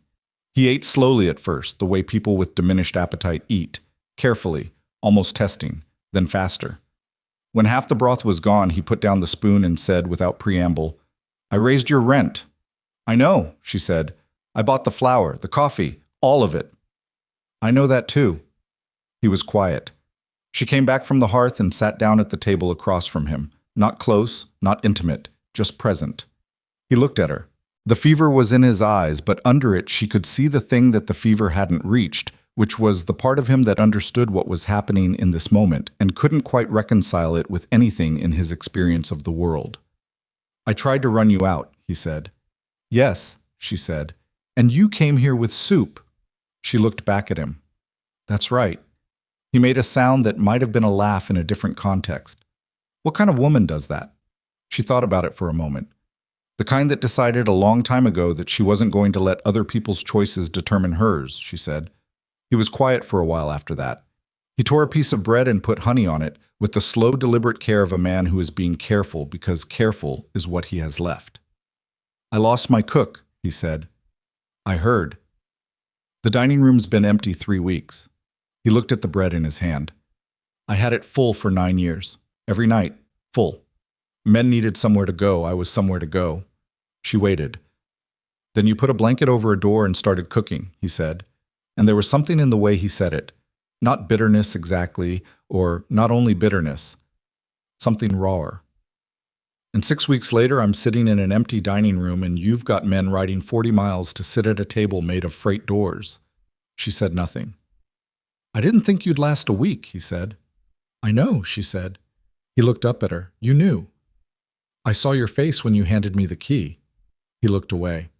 Outside, the storm moved across the building with a long, sustained push that made the walls talk. The fire Marlowe had built was starting to warm the room properly now, the heat spreading out from the hearth, in the way that takes a few minutes but then fills the space fully. What do you want from me? Sloane said, coming here. What do you want? She looked at him. Nothing, she said. You're sick and you're alone and I make food. That's all there is to it. He didn't believe her. She could see that. A man who had spent 9 years operating Cinder Hollow on the logic of leverage and control didn't have a ready framework for a gesture that was genuinely without an angle. She didn't try to convince him. She poured the rest of the broth into his cup from the crock, because it was still hot, and he'd eaten most of the first portion, and his color was slightly better. She left the bread and the honey. She put on Elias's coat. At the door she stopped. She said, When you're feeling better, I'd be grateful if you didn't pursue the volume clause. Not because you can't, because I've got a boy hauling water and an old woman raising chickens and men eating decent food for the first time in months, and that's what's happening in that kitchen. Whatever else we've been doing between us, that part is real. She said it plainly. Not pleading, not negotiating, just telling him what was true. He didn't say anything. She went back into the storm. Well, she told no one about the visit. Not Lars, who was still at the kitchen when she returned and who looked at her with an expression that had too many questions in it for the hour. Not Maud, who arrived the next morning after the storm broke to find Marlowe already cooking. Not Silas, who came that evening and looked at her in his particular way as though he was reading something she hadn't said. She didn't tell anyone because the moment she told someone, it would become a story. And when it became a story, it would become about her and what she'd done, and that was not what she wanted it to be about. She wanted it to have been what it was, a sick man who needed broth, a kitchen that had broth, a short walk through a cold night. That was all. Except it wasn't all, and she knew it.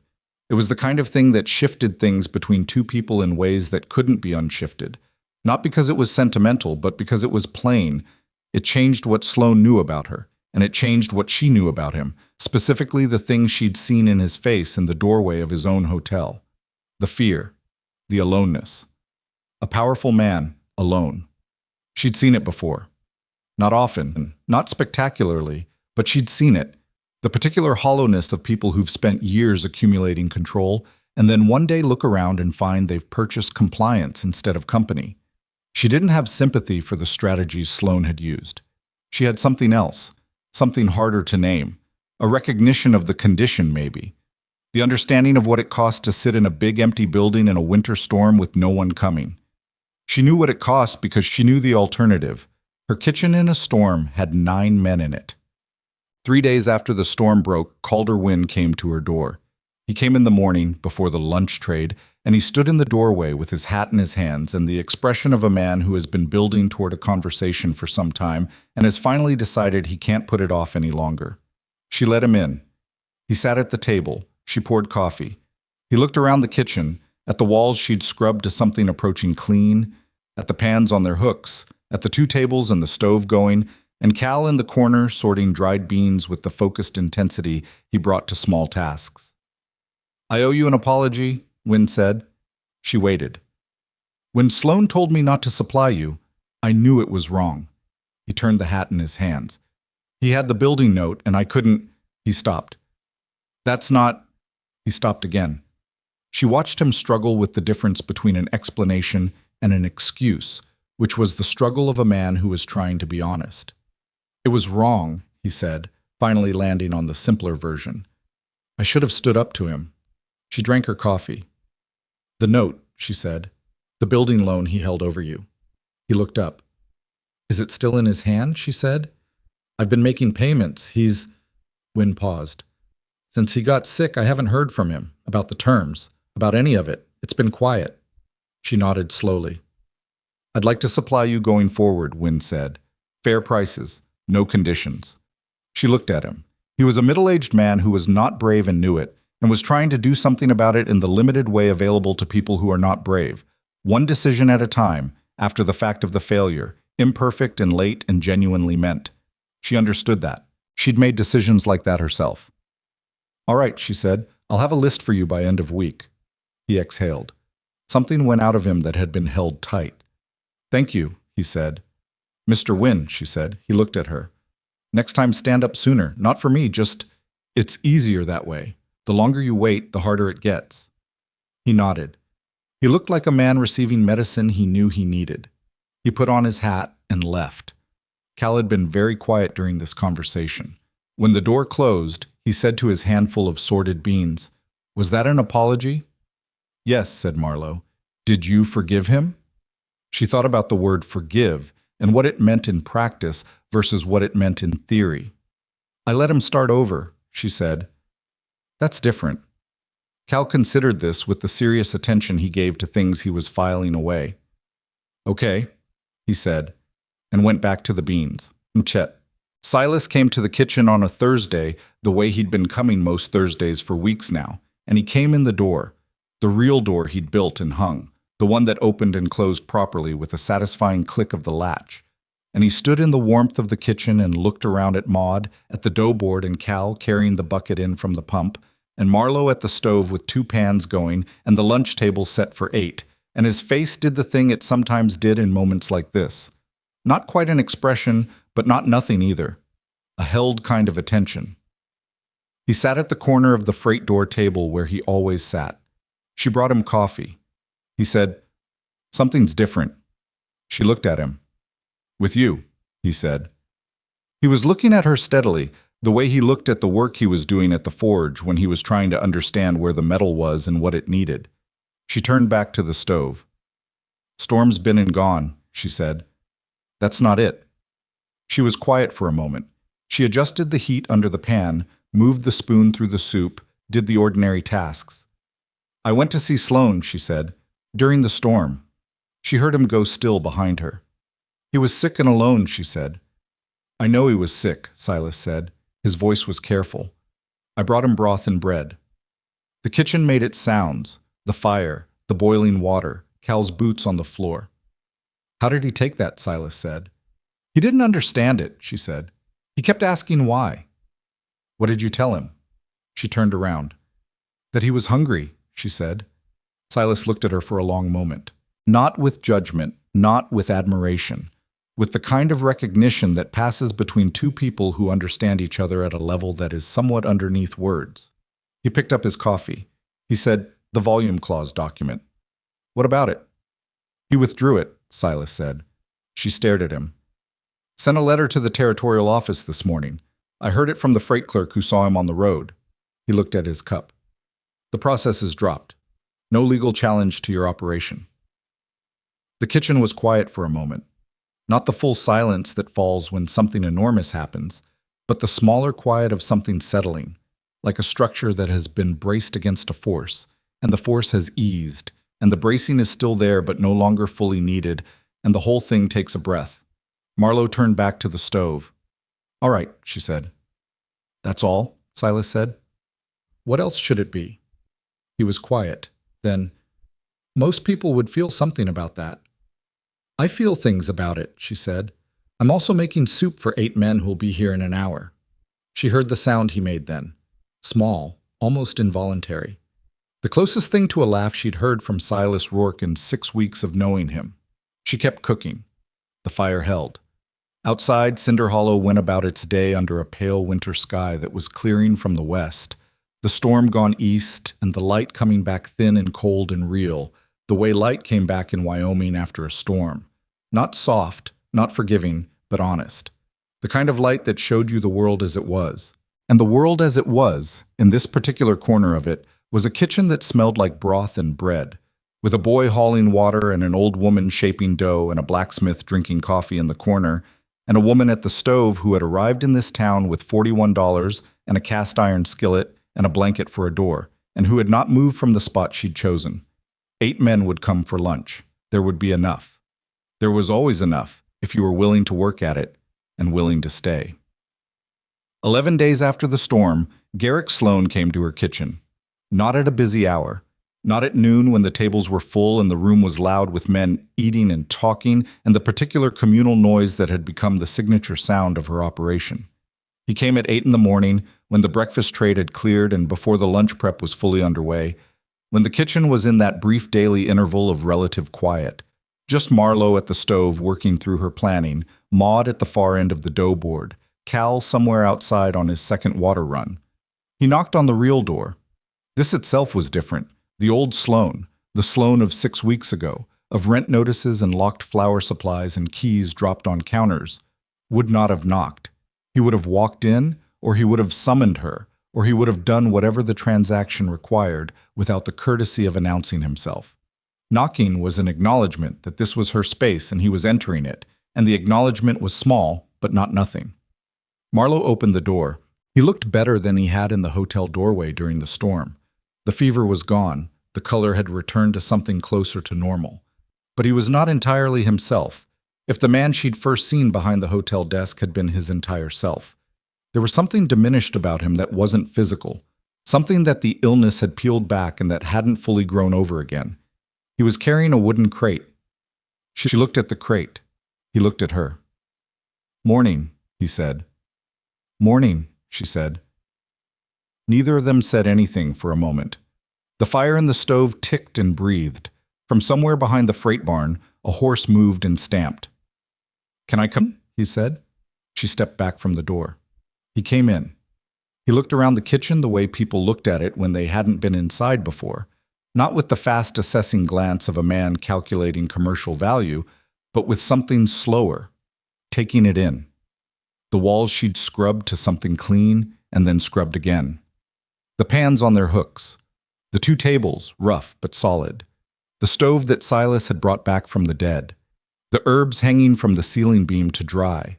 The smell of them mixing with the wood smoke and the morning's bread. He set the crate on the freight door table. Marlowe looked at the crate. She could see the edge of something white inside it, something with a blue rim, stacked carefully with cloth between each piece. "What's that?" she said. He reached into the crate and lifted one out. It was a dinner plate. Fine china, white with a blue rim, the kind of china that had been made with care somewhere far away and transported to the frontier at significant expense and then barely used, by the look of it. There was a full set. She could see that as he removed the cloth from the top stack. 12 plates, at least. Serving pieces. The kind of table service that belonged in a house where people sat for dinner and used the good dishes. "They've been in the hotel storeroom since I ordered them," Sloane said. 9 years, used twice. He set the plate on her table. Against the rough freight door wood, it looked startling. The delicacy of it, the white glaze, the careful blue line around the rim. "I had them brought out when I first opened, thought the dining room would be the kind of place where—" He stopped. She waited. "It never was," he said. "The dining room was never that kind of place." He started taking the plates out and setting them on the table, removing the cloth between each one with the focused care of a man who is doing something with his hands, partly because the hands know what to do when the words don't come easily. 12 plates. 2 serving bowls, a gravy boat, a small platter. He stepped back. Marlowe looked at the table. Then she looked at him. There were about 40 things she could have said. She was aware of all of them. The ones that would have been cutting, the ones that would have been gracious to the point of falseness, the ones that would have made the moment about the weeks of difficulty rather than about what was happening right now in this kitchen on this Thursday morning. She said, "Sit down." He looked at her. "I'll get coffee," she said. He sat at the freight door table, at the end closest to the stove's warmth, and she poured coffee and set it in front of him and poured one for herself and sat across. Not close. The table was long enough that there was real distance between them, which was appropriate. Maud had gone very quiet at the dough board. Not obviously listening, she was working the dough with her usual efficiency, but the quality of her silence was the silence of a woman who was paying attention. Sloane wrapped both hands around the coffee cup. He said, "The broth you brought. During the storm." "Yes," she said. "I didn't eat for 2 days before that. I kept thinking—" He stopped. He was choosing words carefully, the way a man does when he's not practiced at the kind of conversation he's trying to have. "I kept thinking someone would come. From the hotel staff. But there was nobody left by then. The storm came in and everybody had somewhere to go and I was—" He looked at his cup. "I've run that hotel for 9 years. 9 years. I have had 40 men working for me at different times. And when the storm came," Marlowe said. "Nobody came," he said. She drank her coffee. "I know why," he said. It came out flat, not self-pitying, which was what made her believe it. People do what they're told when they're afraid of you. They don't do the other things. The things that require— He moved his hand slightly. "The extra. Nobody does the extra for a man they're afraid of." She didn't say anything. He looked at her. "You did." "I told you why," she said. "You said he was hungry," he said. "People who are hungry get fed." "That's right."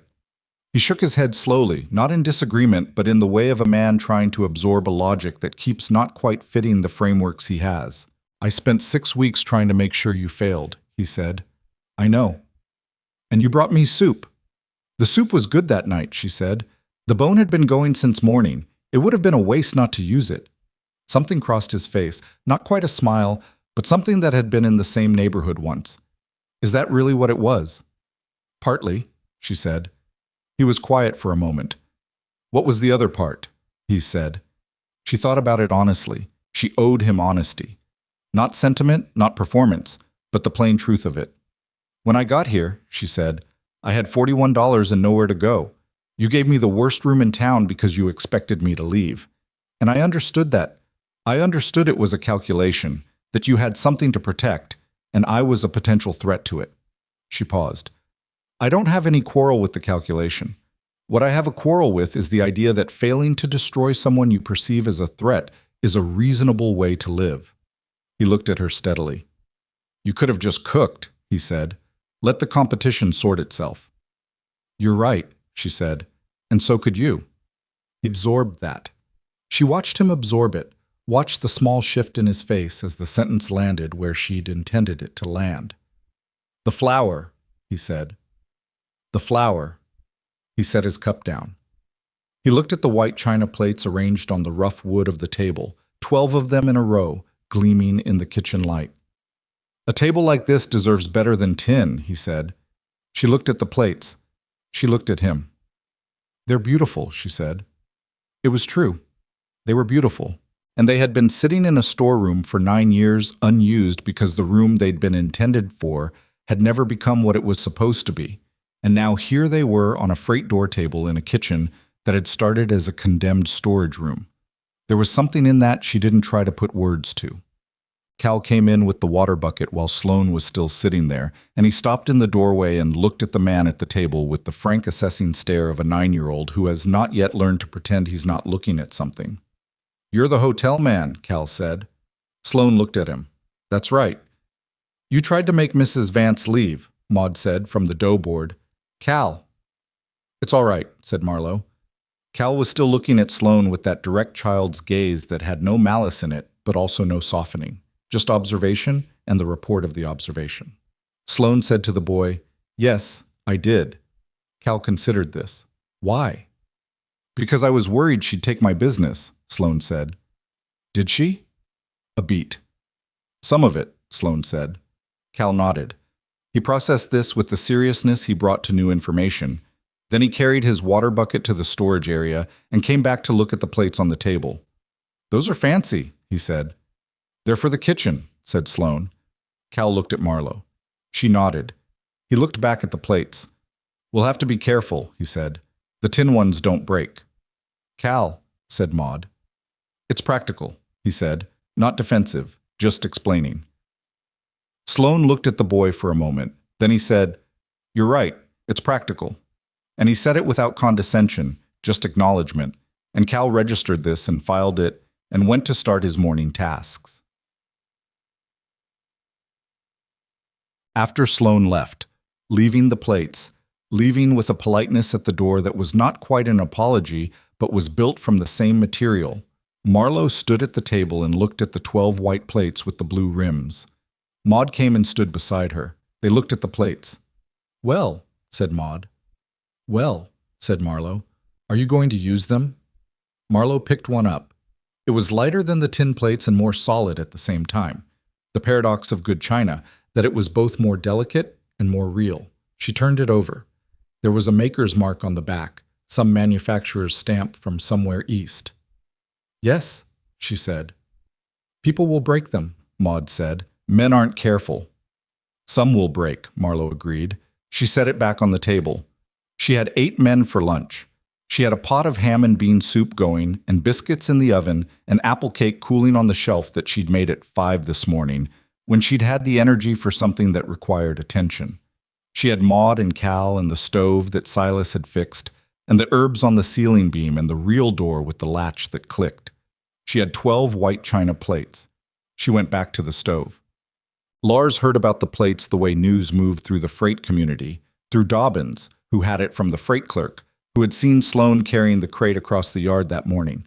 By the time Lars came in for the midday meal, it was apparently the second most discussed topic on the morning's wagon route, the first being the state of the Eastern Road. He sat down and looked at the plate in front of him. He turned it over. He looked at Marlowe. Sloane brought these, he said. This morning, she said. He set the plate down carefully.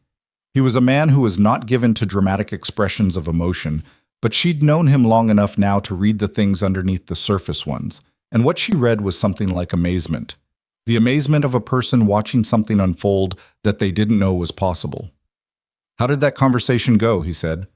Honestly, she said, on both sides. He was quiet for a moment, looking at the plate. He admitted what he'd done, Lars said. He did. And you? I gave him coffee and told him to sit down. Lars looked at her with that expression she'd first seen in his eyes when he'd tasted her stew and been stunned by it. The expression of a man encountering something he'd stopped believing existed. "Marlowe," he said. "Don't make it into something it isn't," she said. "What is it then?" She thought about it. What it was. The honest version, not the version that sounded like a lesson or a speech. "A man did wrong," she said.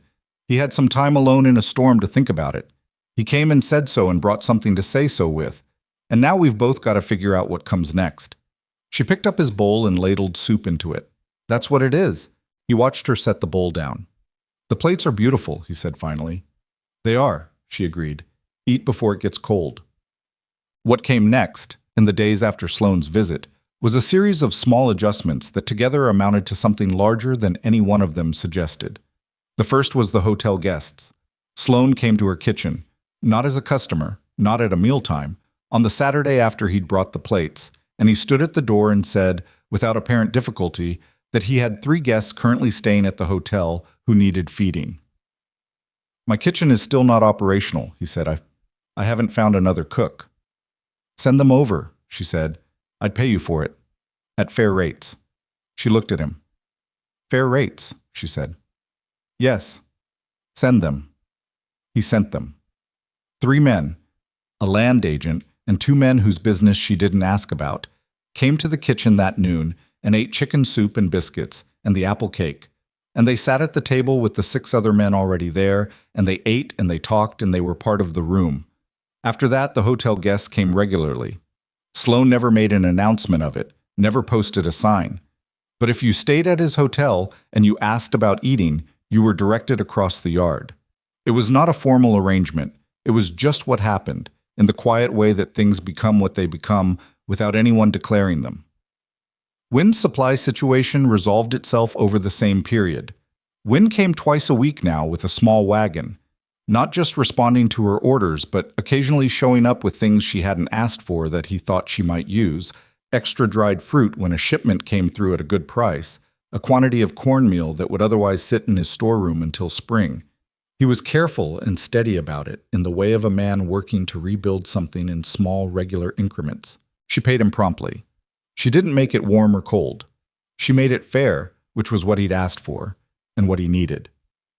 The change in Wynn was subtle but real. He stood a little differently in the town. His expression when he talked to people had less of the careful watchfulness of a man monitoring which direction the power was blowing. He was not a brave man, had said so himself in different words, but he was a man capable of being less afraid when the thing he was afraid of became less certain. Sloane's hold on the town was loosening, not dramatically, not all at once. It was loosening the way ice loosens in early spring, from the edges first, the margins, the places where it meets something warmer, and then increasingly toward the center. Silas came to the kitchen on a Sunday for the first time. He'd always come on Thursdays. Thursday had become his day in the same way that certain people have a day. Not discussed, not scheduled, just understood. But on this particular Sunday, he appeared in the doorway in the late afternoon with a piece of wood in his hand. Not a tool, just a piece of pine board, maybe 18 inches long and 4 inches wide. She was cleaning up after the Sunday noon meal, which had been the largest yet. 14 people, 2 of them women passing through with a family group heading west. The first women she'd served in the kitchen, and their presence had changed the room in some small way she was still thinking about. She looked at the board. "What's that?" she said. He came in. He set it on the table. He had a knife in his belt, the small folding kind, and he opened it. "You still don't have a sign," he said. She looked at the board. She looked at him. "I can't carve anything fancy," he said. "Letters is what I can do." "Letters is what a sign needs," she said. He sat down at the table and he started working. She watched him for a moment, the careful way he held the knife, the slow, controlled pressure of a man who was used to working metal and was applying that same patience to wood. Cal came in, saw what was happening, and immediately sat down across the table from Silas and watched with the intensity he brought to anything that was being made. "What's it going to say?" Cal asked. Silas didn't look up from the work. "Vance," he said. "What it should say." Cal considered this. "Just the name?" "That's the name of the place," Silas said. "That's enough." Cal looked at Marlowe to confirm this was acceptable. She was washing a pot. She didn't look up from it. "That's enough," she said. Silas carved for an hour, slowly, while the kitchen settled into its late afternoon quiet. The fire held. Maud had gone home. The last customer had left. Cal did his end-of-day tasks without being asked, stacking the wood, checking the water level, covering the bread with cloth, moving around Silas at the table with the practiced ease of a child who had come to understand the rhythms of a place. When it was done, Silas held it up. Vance. Clean letters, not fancy, not decorative, just the name cut into pine with the confidence of a hand that knew how to work. Marlowe dried her hands. She took it from him and held it. The name. Her name. On a sign, the way a real establishment had a sign. She'd been here 8 weeks. She'd arrived with a carpet bag and $41 and a blanket for a door.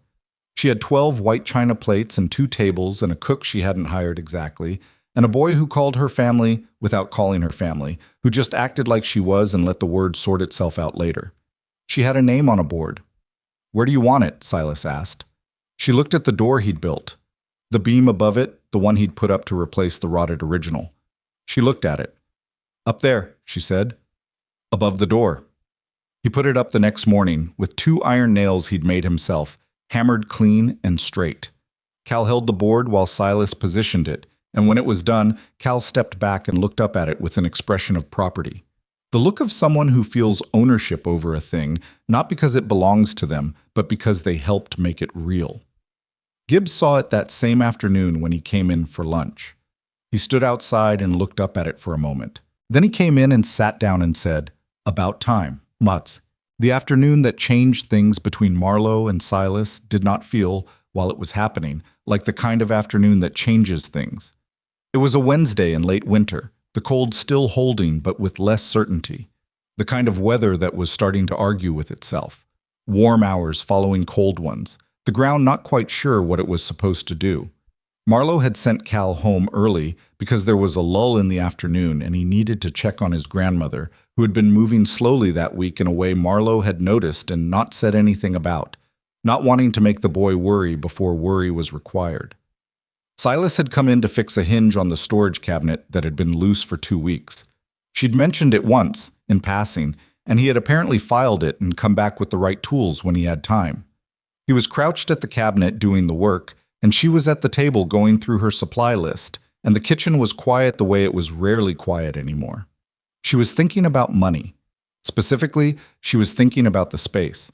The kitchen was not large enough. This was the truth that had been building for weeks, a practical reality that she'd been working around through scheduling, spreading the lunch sitting across a longer window, serving some men at the second sitting rather than the first. But there was a ceiling on what scheduling could solve. She needed more tables. More tables required more space. More space required an expansion of some kind. An expansion required money she didn't have yet, and an arrangement with the property she didn't know if she could get. She'd been turning this over without talking about it because talking about it before she understood it herself had always struck her as backwards. Silas stood up from the cabinet. He tested the hinge twice with the door. "That's done," he said. "Thank you," she said. He started collecting his tools. Then he stopped. He looked at the list on the table. "Supply list?" he said. "Expansion thinking," she said. He put down the tools. He sat across from her, not at his usual corner of the freight door table, but here, at the work table, close enough to see what she was writing. She pushed the paper toward him. He read it. He didn't read fast, but he read carefully, and she could see him following the logic of the numbers.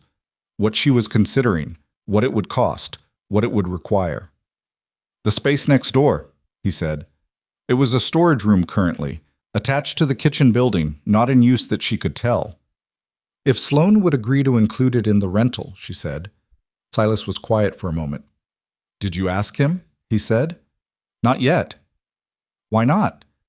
She looked at the paper. "Because I want to understand what I'm asking for before I ask for it," she said. "And because the conversation with Sloan is still—" She stopped. She didn't have the right word for what the conversation with Sloan still was. "New," Silas offered. "New," she agreed. He looked at the numbers again. "If he says yes and you get the space, what are you doing with it?" She'd been thinking about this. 4 more tables, not immediately, but in the plan. A separate work area for prep so the stove area isn't so crowded during service, and she paused. A place to sit that isn't at the meal tables, for people who come early or wait. He looked at her. You thinking of a different kind of place, he said. I'm thinking of a better version of the same place, she said. It's still an eating house, but right now if you come and the tables are full, you leave. If there's somewhere to wait, you stay.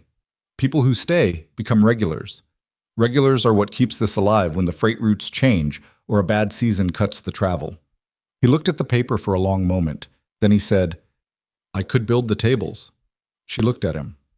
If you get the space, he said. The tables. Whatever's needed for the room. I can build them.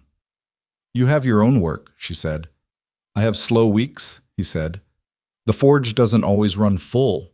She looked at him across the table, at the paper between them, at the careful way he was not quite looking at her, looking at the paper instead, which was the Silas way of handling things that were slightly more than practical. She thought about all the Thursdays. She thought about the way he came to the door every evening without a stated purpose and stayed exactly as long as the kitchen seemed to need him and then went home. She thought about the door he'd built, the sign he'd carved, the stove he'd fixed in the first days when nothing was certain and he had no reason to help her except that the stove needed fixing and he could fix it. She thought about these things without examining them directly, the way you don't look directly at a fire but can still see it clearly. All right, she said, if I get the space. He nodded. He picked up his tools. At the door he paused, the way he sometimes did when there was something remaining. You should ask Sloane soon, he said, before you talk yourself into waiting longer. She looked at him. I know how you are, he said, and left. She sat at the table for a moment. Then she stood up, put on her coat, and walked across the yard. Sloane was in the hotel lobby when she arrived, doing something at the desk with papers, the regular administrative work of a man running a building, which apparently continued regardless of everything else. He looked up when she came in. She said, I want to talk about the storage room. He set down his pen. She sat across from him at the desk. She did not have a hat in her hands. She did not look like a woman who had driven 3 days to the last place on earth that might give her a chance. She looked like a woman who had built something and knew its value and was discussing the next phase of it. She told him what she wanted. The storage room, added to her rental. What she'd pay. What she intended to do with the space. He listened. He was a man who knew how to listen when he was being presented with business. She'd seen that from the beginning, the quality of his attention when something was being laid out that mattered to him. He said, You'd take on the full rental increase for the additional space.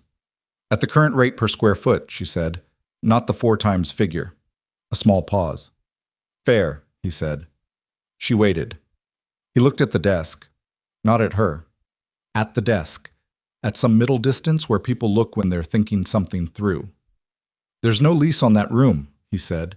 No formal arrangement. I've been using it for overflow storage. He paused. I can clear it. When? She said. He looked at her. How soon do you need it? Spring, she said. Before the travel picks up in earnest. He nodded. Spring, he said. I'll have it cleared by April. She stood up. They were not warm with each other. They were not cold. They were 2 people who had been through something together and come out the other side at a place that was neither friendship nor hostility, but something practical and real that had its own kind of solidity. She reached across the desk. He looked at her hand for a moment. Then he shook it. She didn't tell anyone that night. She let the agreement sit for one night in the privacy of her own knowledge before it became a thing that other people knew and had feelings about and asked questions about. One night of knowing it without it being a conversation. She went to bed on the cot in the kitchen corner. She'd been meaning to find proper sleeping quarters for 2 months and hadn't gotten to it, and at this point the cot was just her bed, the kitchen was just her home, and she'd stopped treating this as temporary. And she lay in the dark and listened to the stove settling and thought about April. She thought about her mother's kitchen in Missouri. Not the farm kitchen, the one before that, the one she'd grown up in, the one that smelled like rendered fat and the herbs her mother grew in the window box because she'd said more than once that the smell of growing things in the morning was necessary. Marlowe had thought as a child that this was an affectation, one of those things mothers said. As an adult, she'd understood it was true. She thought about her own window now. She'd put a pot on the sill. Nothing fancy, just a tin pot with a few herbs she'd planted from seed she'd gotten from Maud. And in the mornings, the light came through the oilcloth at the window and hit the pot at an angle, and the green of the plants was very specific and bright. She'd made somewhere. Not the somewhere she'd had. Not the farm, not Missouri, not 31 years of a particular life in a particular place. Something different.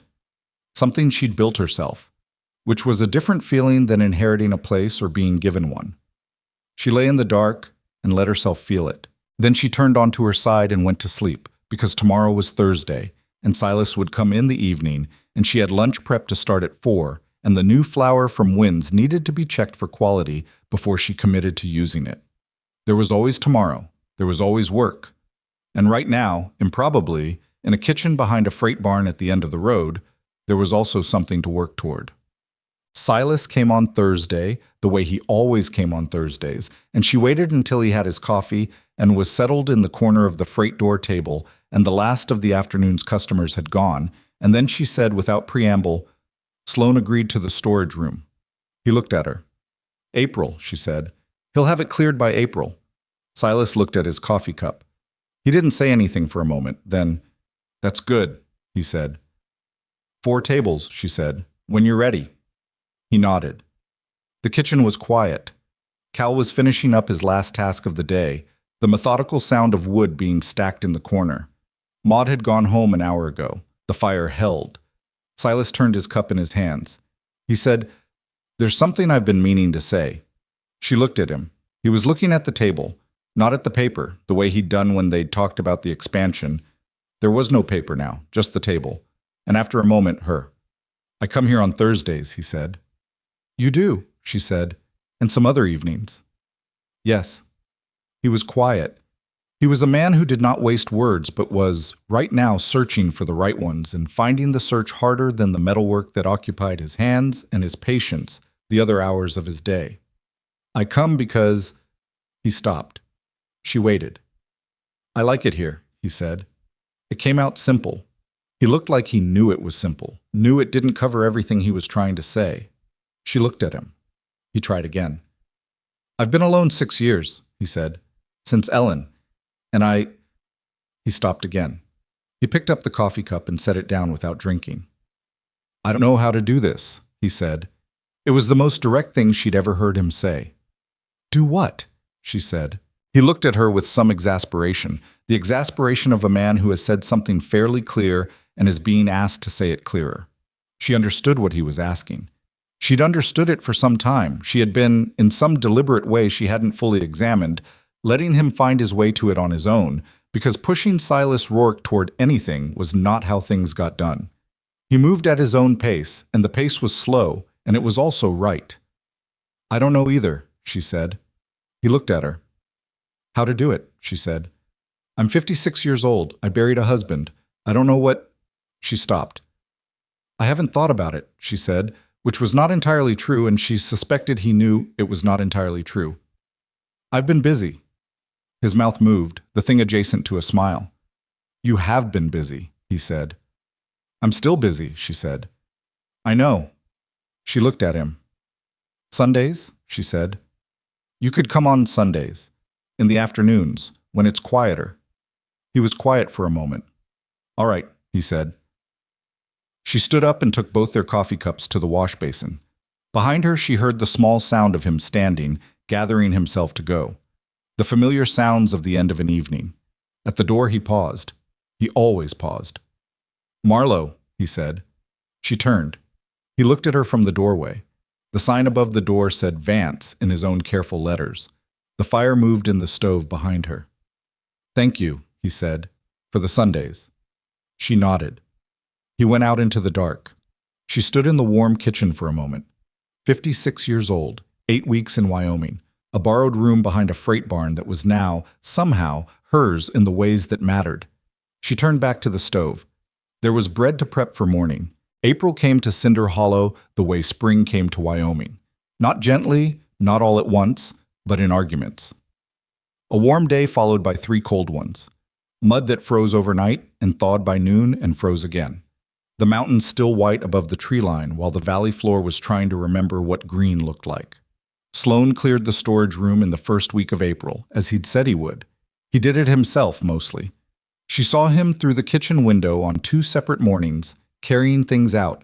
Old crates, broken equipment, the accumulated debris of 9 years of putting things somewhere to deal with later and then not dealing with them. He didn't ask for help, and she didn't offer it. That was part of the new arrangement between them, unspoken but understood. He kept what he'd agreed to keep, she kept what she'd agreed to keep, and neither of them made the other's part harder than it had to be. When the room was empty, he came to her door. "It's cleared," he said. She went and looked. It was rough. The floor was packed dirt and uneven, the walls needed work. One window was boarded from the outside where the glass had gone sometime in the past. It smelled like old wood and cold, and the particular emptiness of a space that had held things for a long time and now held nothing. She stood in the middle of it. It was bigger than she'd remembered from looking at the exterior. The ceiling was lower than her kitchen, but adequate. The wall shared with her kitchen had a door-shaped outline in it. Not an actual door, just the ghost of one, where a door had been framed in and then sealed at some point. She pressed her hand flat against that wall. "There was a door here," she said. "Years ago," Sloane said, behind her. "Before I bought the building, I think. The previous owner had the 2 rooms connected." She looked at the outline. "I'd need that door back," she said. "Silas could do it," Sloane said. She turned around and looked at him. He was standing in the doorway of the empty room with his hands in his coat pockets, and he looked. It still caught her slightly off guard, the change in him since the storm, since the broth and bread she'd carried across the frozen yard.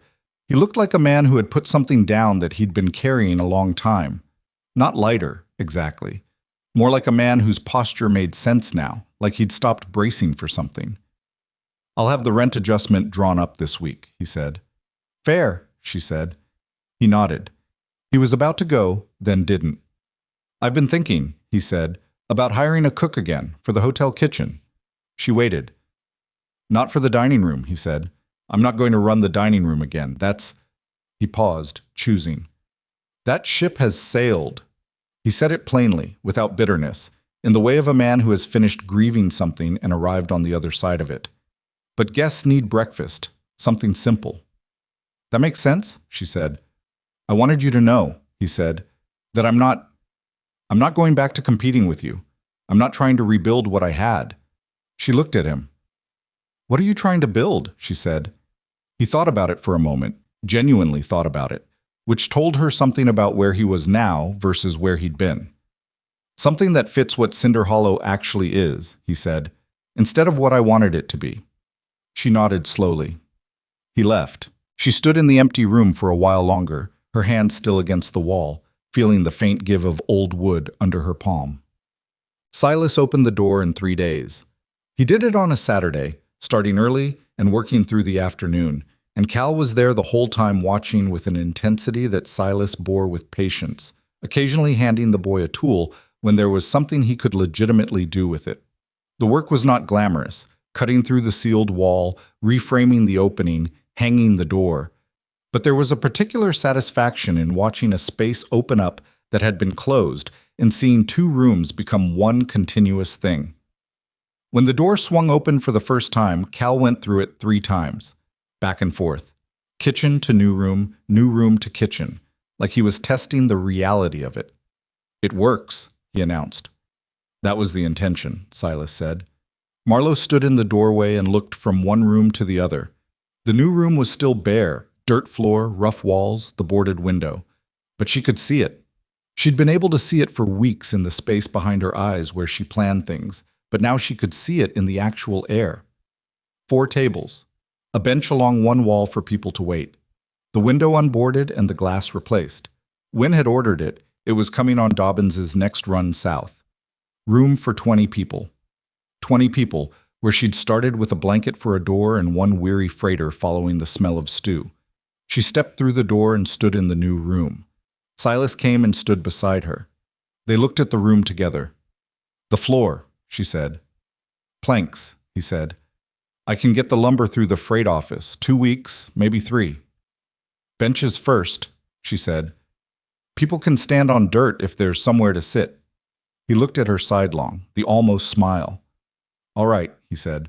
Benches first. Maud had her own opinion about the new room, which she delivered the following Monday morning while Marlowe was working the stove, and the opinion arrived fully formed, the way Maud's opinions usually did. "You need curtains," she said. Marlowe looked up. "In the new room," Maud said. "At the window. When wind gets the glass in." "Curtains," Marlowe said. "Women will come in spring," Maud said. "The settler families moving west, they stop here. Women sit differently than freight men. They like a little something." She waved her hand in a gesture that covered the concept of a little something without specifying it further. Marlowe thought about the women who'd come through with the family group in late winter, how the room had felt different with them in it, how they'd sat straighter and the men around them had sat straighter too, almost without realizing it. "Curtains," she said again. "I've got fabric," Maud said, "from a dress I started and never finished. Blue cotton. It'll do." Cal looked up from his beans. "Will curtains make more people come?" "Some kinds of people," Maud said. He considered this with his usual thoroughness. "Okay," he said, and went back to the beans. Marlowe said nothing. But later that week, when Maud brought the blue cotton fabric and held it up against the new window frame, Marlowe looked at the color of it, the particular blue, something between sky and water, and thought about the blue rims on the china plates that were now being used every noon, set on the tables with the care Cal had learned to give them, carrying them two at a time with the focused expression of someone who understood that the good dishes were good but not magic, that they needed to be treated as real things rather than objects for display. "Yes," she said, "that blue." Maud cut and hemmed and hung the curtains herself on a Tuesday afternoon while the kitchen was between services, and when she was done she stepped back and looked at what she'd made with the expression of a woman who had made things all her life and still felt something when the thing came out right. "Better," she said. It was, Marlowe thought, exactly the right word. The first Sunday that Silas came, really came, not for a task, not to fix something, but as the thing they'd agreed Sundays would be. He arrived in the mid-afternoon with clean hands and no tools. She noticed the clean hands. He worked with his hands every day of his life, and they showed it, but today he'd scrubbed them, and she noticed this without saying anything about it because saying something about it would embarrass him, and there was no reason to do that. She had coffee ready because she'd known he was coming. That was the extent of the preparation she allowed herself. She was not going to perform domesticity for Silas Rourke or anyone else at this point in her life. She poured the coffee, and they sat at the freight door table in the quiet of a Sunday afternoon, when the kitchen was closed and the town had the particular stillness of a day that wasn't trying to go anywhere. They talked. Not about business, not the expansion, not the tables Silas was building in the new room, not the spring supply arrangement with Wynne. They talked the way people talk when they have time and a warm room and no particular agenda, which is to say they talked about everything and nothing with equal ease. She told him about Missouri, about the farm, about Elias. Not the grief of it, not the hard years at the end, but the ordinary years, the middle years, the 31 years of a life that had been what it was, imperfect and real. He told her about his wife Ellen, about the blacksmith shop he'd inherited from his father, about the reason he'd come to Wyoming 10 years ago, which turned out to be a reason that had resolved itself, and then he'd stayed anyway because leaving required a decision and staying only required not deciding. "That's why most people are where they are," she said. He looked at her. "Most people, not you." "I was pushed," she said. "I didn't choose Wyoming. Wyoming was what was left." "And now?" he said. She thought about it. "Now it's what I chose," she said. "That happened somewhere along the way. I'm not sure exactly when." He was quiet for a moment. "I think I was there when it happened," he said, "or close to it." She looked at him. "The stove," he said. "When I fixed the stove that first time and you put your hand over it and felt the heat. Something in you—" He stopped. He turned his cup. "I don't know how to say it exactly, but I could see it. Something decided." She thought about that afternoon, the fire catching, the tick-tick-tick of the iron warming. "I thought you'd turned away so I wouldn't see you cry," she said. "I had," he said. "I thought you needed a moment." She looked at him. "I wasn't going to cry," she said. "I know," he said. "I realized that afterward." She shook her head, not in irritation, in the particular kind of fondness that comes from knowing someone well enough to know their wrong assumptions. Outside, the afternoon light was doing the thing it did in Wyoming in spring, coming at an angle through thin clouds that diffused it without blocking it, making everything slightly luminous. The light came through the blue curtains in the new room doorway and lay in a stripe across the kitchen floor. They sat with it. This was, she thought, one of the things she hadn't known she was building. Not the tables, not the sign, not the expansion or the china plates. The ability to sit in her own kitchen on a Sunday afternoon with someone she trusted and not need anything else to happen. She'd come west to survive. She'd gotten something larger than that and hadn't seen it coming. Oh. By the time the spring travel picked up in earnest, the new room was open. Silas had built 4 tables, proper tables, not freight doors on sawhorses, but wood he'd selected carefully and worked with the patience he brought to everything, joining the pieces in a way that would hold without wobbling, sanding the surfaces until they were smooth enough not to snag on clothing. They were not fancy. They were well made, which was better than fancy. The benches ran along 2 walls. The window had its glass now, and Maud's blue curtains, and the light that came through them in the morning was the color of cold water. Cal had appointed himself the keeper of the new room's arrangement, which meant the tables were always straight, and the benches were always pushed back at the correct angle, and the floor. Silas had gotten the planks in by late April, worked in a weekend with Lars and Dobbins helping, the 3 men talking more in 2 days than Silas usually talked in a month. The floor was swept each morning without being asked. The first morning they opened the new room for service, they had 23 people for lunch, 23 people in a kitchen that had started with 1 man and a blanket door. Marlowe moved between the 2 rooms with the efficiency of long practice, reading the room the way a good cook reads a service, knowing before it was said who needed more coffee, who was nearly done, who had come alone and wanted to be left to it, and who had come alone and wanted to be spoken to. Gibbs was there. Of course Gibbs was there. Gibbs was always there when anything significant happened, as though his freight route had developed a 6th sense for moments worth witnessing.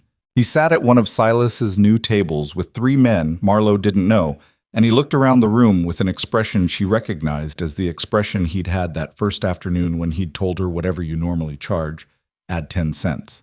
After the service, when the room was clearing out, he found her at the stove. 23, he said. I counted, she said. You remember when it was 1, he said. I remember when it was 1, she said. He looked at the doorway to the new room, at the curtains, at the tables through the gap. You know what I said, he said, that day when Sloan bought the flour, about telling every man I know on every route I run. I remember, she said. I did it, he said simply. She looked at him. He was a heavy-set man with a weathered face and opinions about everything who ate 2 bowls when he came to her table and always left more than the bill. He was not a sentimental man, but he said this the way people say the true thing, directly, without decoration, just putting it out where it could be seen. I know you did, she said. Thank you, Gibbs. He waved it off. He was already heading for the door. Save me a corner table next time, he said over his shoulder. The new room's too bright in the middle. Sloan came in for the first time that spring on a Thursday. Not Sunday, not at a slow time. Thursday, at noon, when the tables in both rooms were full and the kitchen noise was at its peak, and Marlowe was moving between the stove and the service with the focused speed of a woman running a real operation. He came in through the front door, the door Silas had built, with the sign above it, and he stood just inside for a moment, looking at the room. She saw him from the stove. She saw him see the plates. The china plates with the blue rims on every table carrying the food she'd made that day. Chicken and dumplings, roasted potato with herbs from the window pot, the apple cake that Cal had made mostly himself that morning, with Maud watching and not intervening. She saw him see the new room through the doorway, the tables, the light through the blue curtains. She saw him see Lars at the freight door table, and Gibbs at his corner in the new room, and Wynne, who had started coming for lunch twice a week, and sitting with whoever happened to be there. The careful nervousness of him slowly easing over the weeks into something more like ease. She poured a coffee. She set it at the end of the freight door table, at the one empty place, which was between a cattle hand she knew and a survey worker she didn't. She looked at Sloan. He looked at the coffee. Then he came to the table and sat down. The cattle hand next to him said something. She didn't hear what. She was already moving back to the stove. She heard Sloane's response, brief, and then the cattle hand said something else. And there was an exchange of a few sentences, ordinary conversation, the kind that happens between strangers sharing a table who have both decided to be decent about it. She put a plate of chicken and dumplings in front of him. He looked at it. He ate. She watched him, from the stove, in the way she watched all her tables. Not at him specifically, but at the room as a whole, reading it the way you read a fire to know what it needs. And the room was fine. The room was full and warm and loud in the right way. The noise of people eating and talking and being somewhere they'd chosen to be. Sloane ate quietly. When he was done, he sat for a while, the way some men did when the meal was over and they weren't quite ready to go back to whatever was next. The cattle hand next to him had moved on to something else. On his other side, a young man she didn't recognize was eating his second bowl with the concentration of youth and appetite. She came to the table to clear. Sloane said without looking up, "It's the finest meal I've had in Cinder Hollow." He said it quietly, not performing it. Not for the room. He said it the way you said a true thing when you'd been holding it, and it had gotten too true to keep holding. Nobody cheered. Nobody reacted. The table conversation continued around them. She picked up his plate. "I'll tell Maud and Cal," she said. "They'll want to know." He looked up then. She looked back. There was something between them that had no clean name. Not forgiveness, not friendship, not the simple resolution that stories suggest follows from difficulty. It was something more like the thing that remains between two people after they've seen each other at their worst and chosen to keep occupying the same town. A kind of wary respect, a knowledge of each other that had been earned through opposition and had come out the other side into something that was its own kind of solid. He nodded. She moved on to the next table. Later. Months later, when the summer had come and gone and the fall was starting to sharpen the air again. And the kitchen had added a third hired hand because 2 rooms and 20-plus covers of service was more than 3 people could run without losing their minds. Later, someone asked Marlowe when she'd known it was going to work. It was Lars who asked. He asked it on a Thursday evening, which had become a kind of unofficial gathering, the Thursday night crowd being the regulars, the people who came because they wanted to be there rather than because the route brought them through. Lars, Silas in his corner, Gibbs when his schedule put him through, Wynne with his careful manner and his improving ease, sometimes Dobbins, sometimes the survey crew foreman who was still working the same contract, and had apparently decided that if the job was going to keep him in this region, he was going to eat somewhere decent. Lars asked it the way he sometimes asks things. Not casually, but not heavy either, with the directness of a man who had a real question and wanted an honest answer. "When did you know?" he said. Marlowe thought about it. She thought about the flat light of the morning she'd arrived, the dropped key, the men laughing on the porch, the kitchen that smelled like something she didn't want to name, and the stove that wouldn't light, and the window with the burlap instead of glass.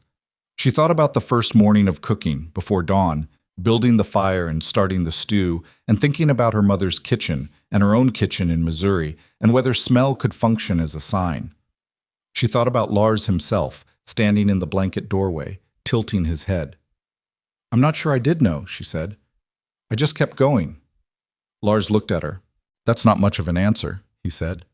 "No," she agreed, "but it's the true one." Silas, in this corner, said nothing, but she felt his attention, the specific quality of it, the way his silence was weighted differently than the room's general quiet. She looked around the table. These men, these specific men who had become, she didn't have a clean word for what they'd become. Not customers, not friends exactly, or not only friends. Something more like the furniture of her life in this place. The people around whom Cinder Hollow had arranged itself in her particular experience of it. "I'll tell you what I know now," she said. They waited.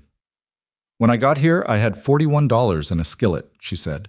"I was 56 years old, and I had nowhere else to go. And the man who controlled this town handed me a ruined room because he expected failure to do his work for him." She looked at the table, at the white plates, at the rough wood of the table that had started as freight doors and was still freight doors, because she'd never replaced it, because there was something she liked about it, the origin of it, the thing it had been before it became what it was now. "What I know is that I didn't come here to build a place. I came here to survive. And then somewhere in the surviving," she stopped. She tried again. A boy started hauling water, she said. An old woman brought chickens. A blacksmith fixed a stove he had no particular reason to fix, and a man followed the smell of food through a blanket door and sat down at a table made of freight doors and remembered something he'd almost forgotten. She looked at Lars. He looked back. "That's what I know," she said. "You can't build a place like this on purpose. Now build it by doing the work every day and letting the people decide what it becomes." The table was quiet. Then Gibbs said, "That's actually a pretty good answer." "I thought it might be," she said. Eventually. The night. Marlowe finally moved off the cot in the kitchen corner was an October night, 7 months after she'd arrived in Cinder Hollow. She'd found a room, 2 blocks away, above the hardware that had opened that summer. A small room with a real window and a real bed and enough space for her carpet bag and her mother's skillet hanging on a nail beside the door because some things you hung where you could see them. The kitchen was still hers, more hers than ever, with the new room and Silas's tables and Maud's curtains and the Vance sign above the real door. It would be there tomorrow at 4 in the morning when she came back to start the fire. But tonight she walked the 2 blocks home. The October air had that particular Wyoming edge that meant winter was thinking about returning, making itself known before it committed. The mountains showed early snow above the tree line. The main road of Cinder Hollow was quiet, a few lights in windows, the hotel's lamp burning at the front, Wynn's store dark. She stopped for a moment in the street and looked at the hotel. Sloane's lamp in the window of the front room, the orange glow of it against the dark. She'd changed him. She'd known it was happening, and then known it had happened, and now it was just true. The way Silas had said, when things that were changing became things that had changed. Garrick Sloane was not the man who had dropped a key on a counter without looking at her. She didn't know if he was a good man or a better man, or simply a man who had been alone in a storm and learned something from it. She supposed it didn't matter much what you called it. What mattered was what it looked like in practice. And in practice, it looked like a man who came to her kitchen on Thursdays sometimes and sat at the freight door table and ate what she'd made and said thank you on the way out. That was enough. That was maybe the thing nobody told you about the business of changing people. The change was never dramatic, and it was never complete, and it didn't make them into someone else. It just moved them slightly from where they'd been. A few degrees. Enough to matter. She stood in the street for another moment. She thought about her mother. She thought about her mother's kitchen, the smell of it, the herbs in the window, the cast iron skillet on its nail. She thought about the fact that she now had herbs in her kitchen window and a cast iron skillet on its nail and had arrived at these things not by inheritance but by living. She thought about Elias, about 31 years of a life, about the coat she still wore in the cold mornings, the oversized coat that had been his, that still sometimes felt like a decision made at 4 in the morning.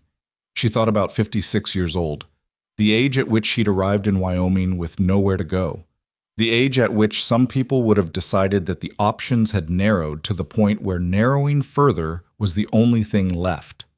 She had not narrowed. She had, against the weight of what she'd lost and the cold of a Wyoming fall and the deliberate opposition of a man who controlled everything in a small town and thought failure was an instrument you could aim at someone. She had not narrowed. She had made a table. And the table had made a place. And the place had become the kind of place where a 9-year-old boy made cornbread with his tongue between his teeth in concentration, and an old woman with 50 years of cooking in her hand sang something low and wordless when she thought no one was listening, and a blacksmith sat in the corner on Thursday nights and said exactly as much as needed to be said, and men rode 40 miles on bad roads through Wyoming weather to sit for an hour at a rough table and eat something real. People chose to come. That was the whole of it. In a town built on a man's ability to make people need him, she had built something people chose. You could not buy that. You could not force it. You could not manufacture it through control or pressure or the purchase of every flour sack in a 100-mile radius. You could only make the food and keep the fire and open the door and let people decide for themselves if it was somewhere they wanted to be. Marlowe Vance pulled Elias's coat tighter against the October air and walked the rest of the way home. Tomorrow at 4, the fire needed building. She'd be there.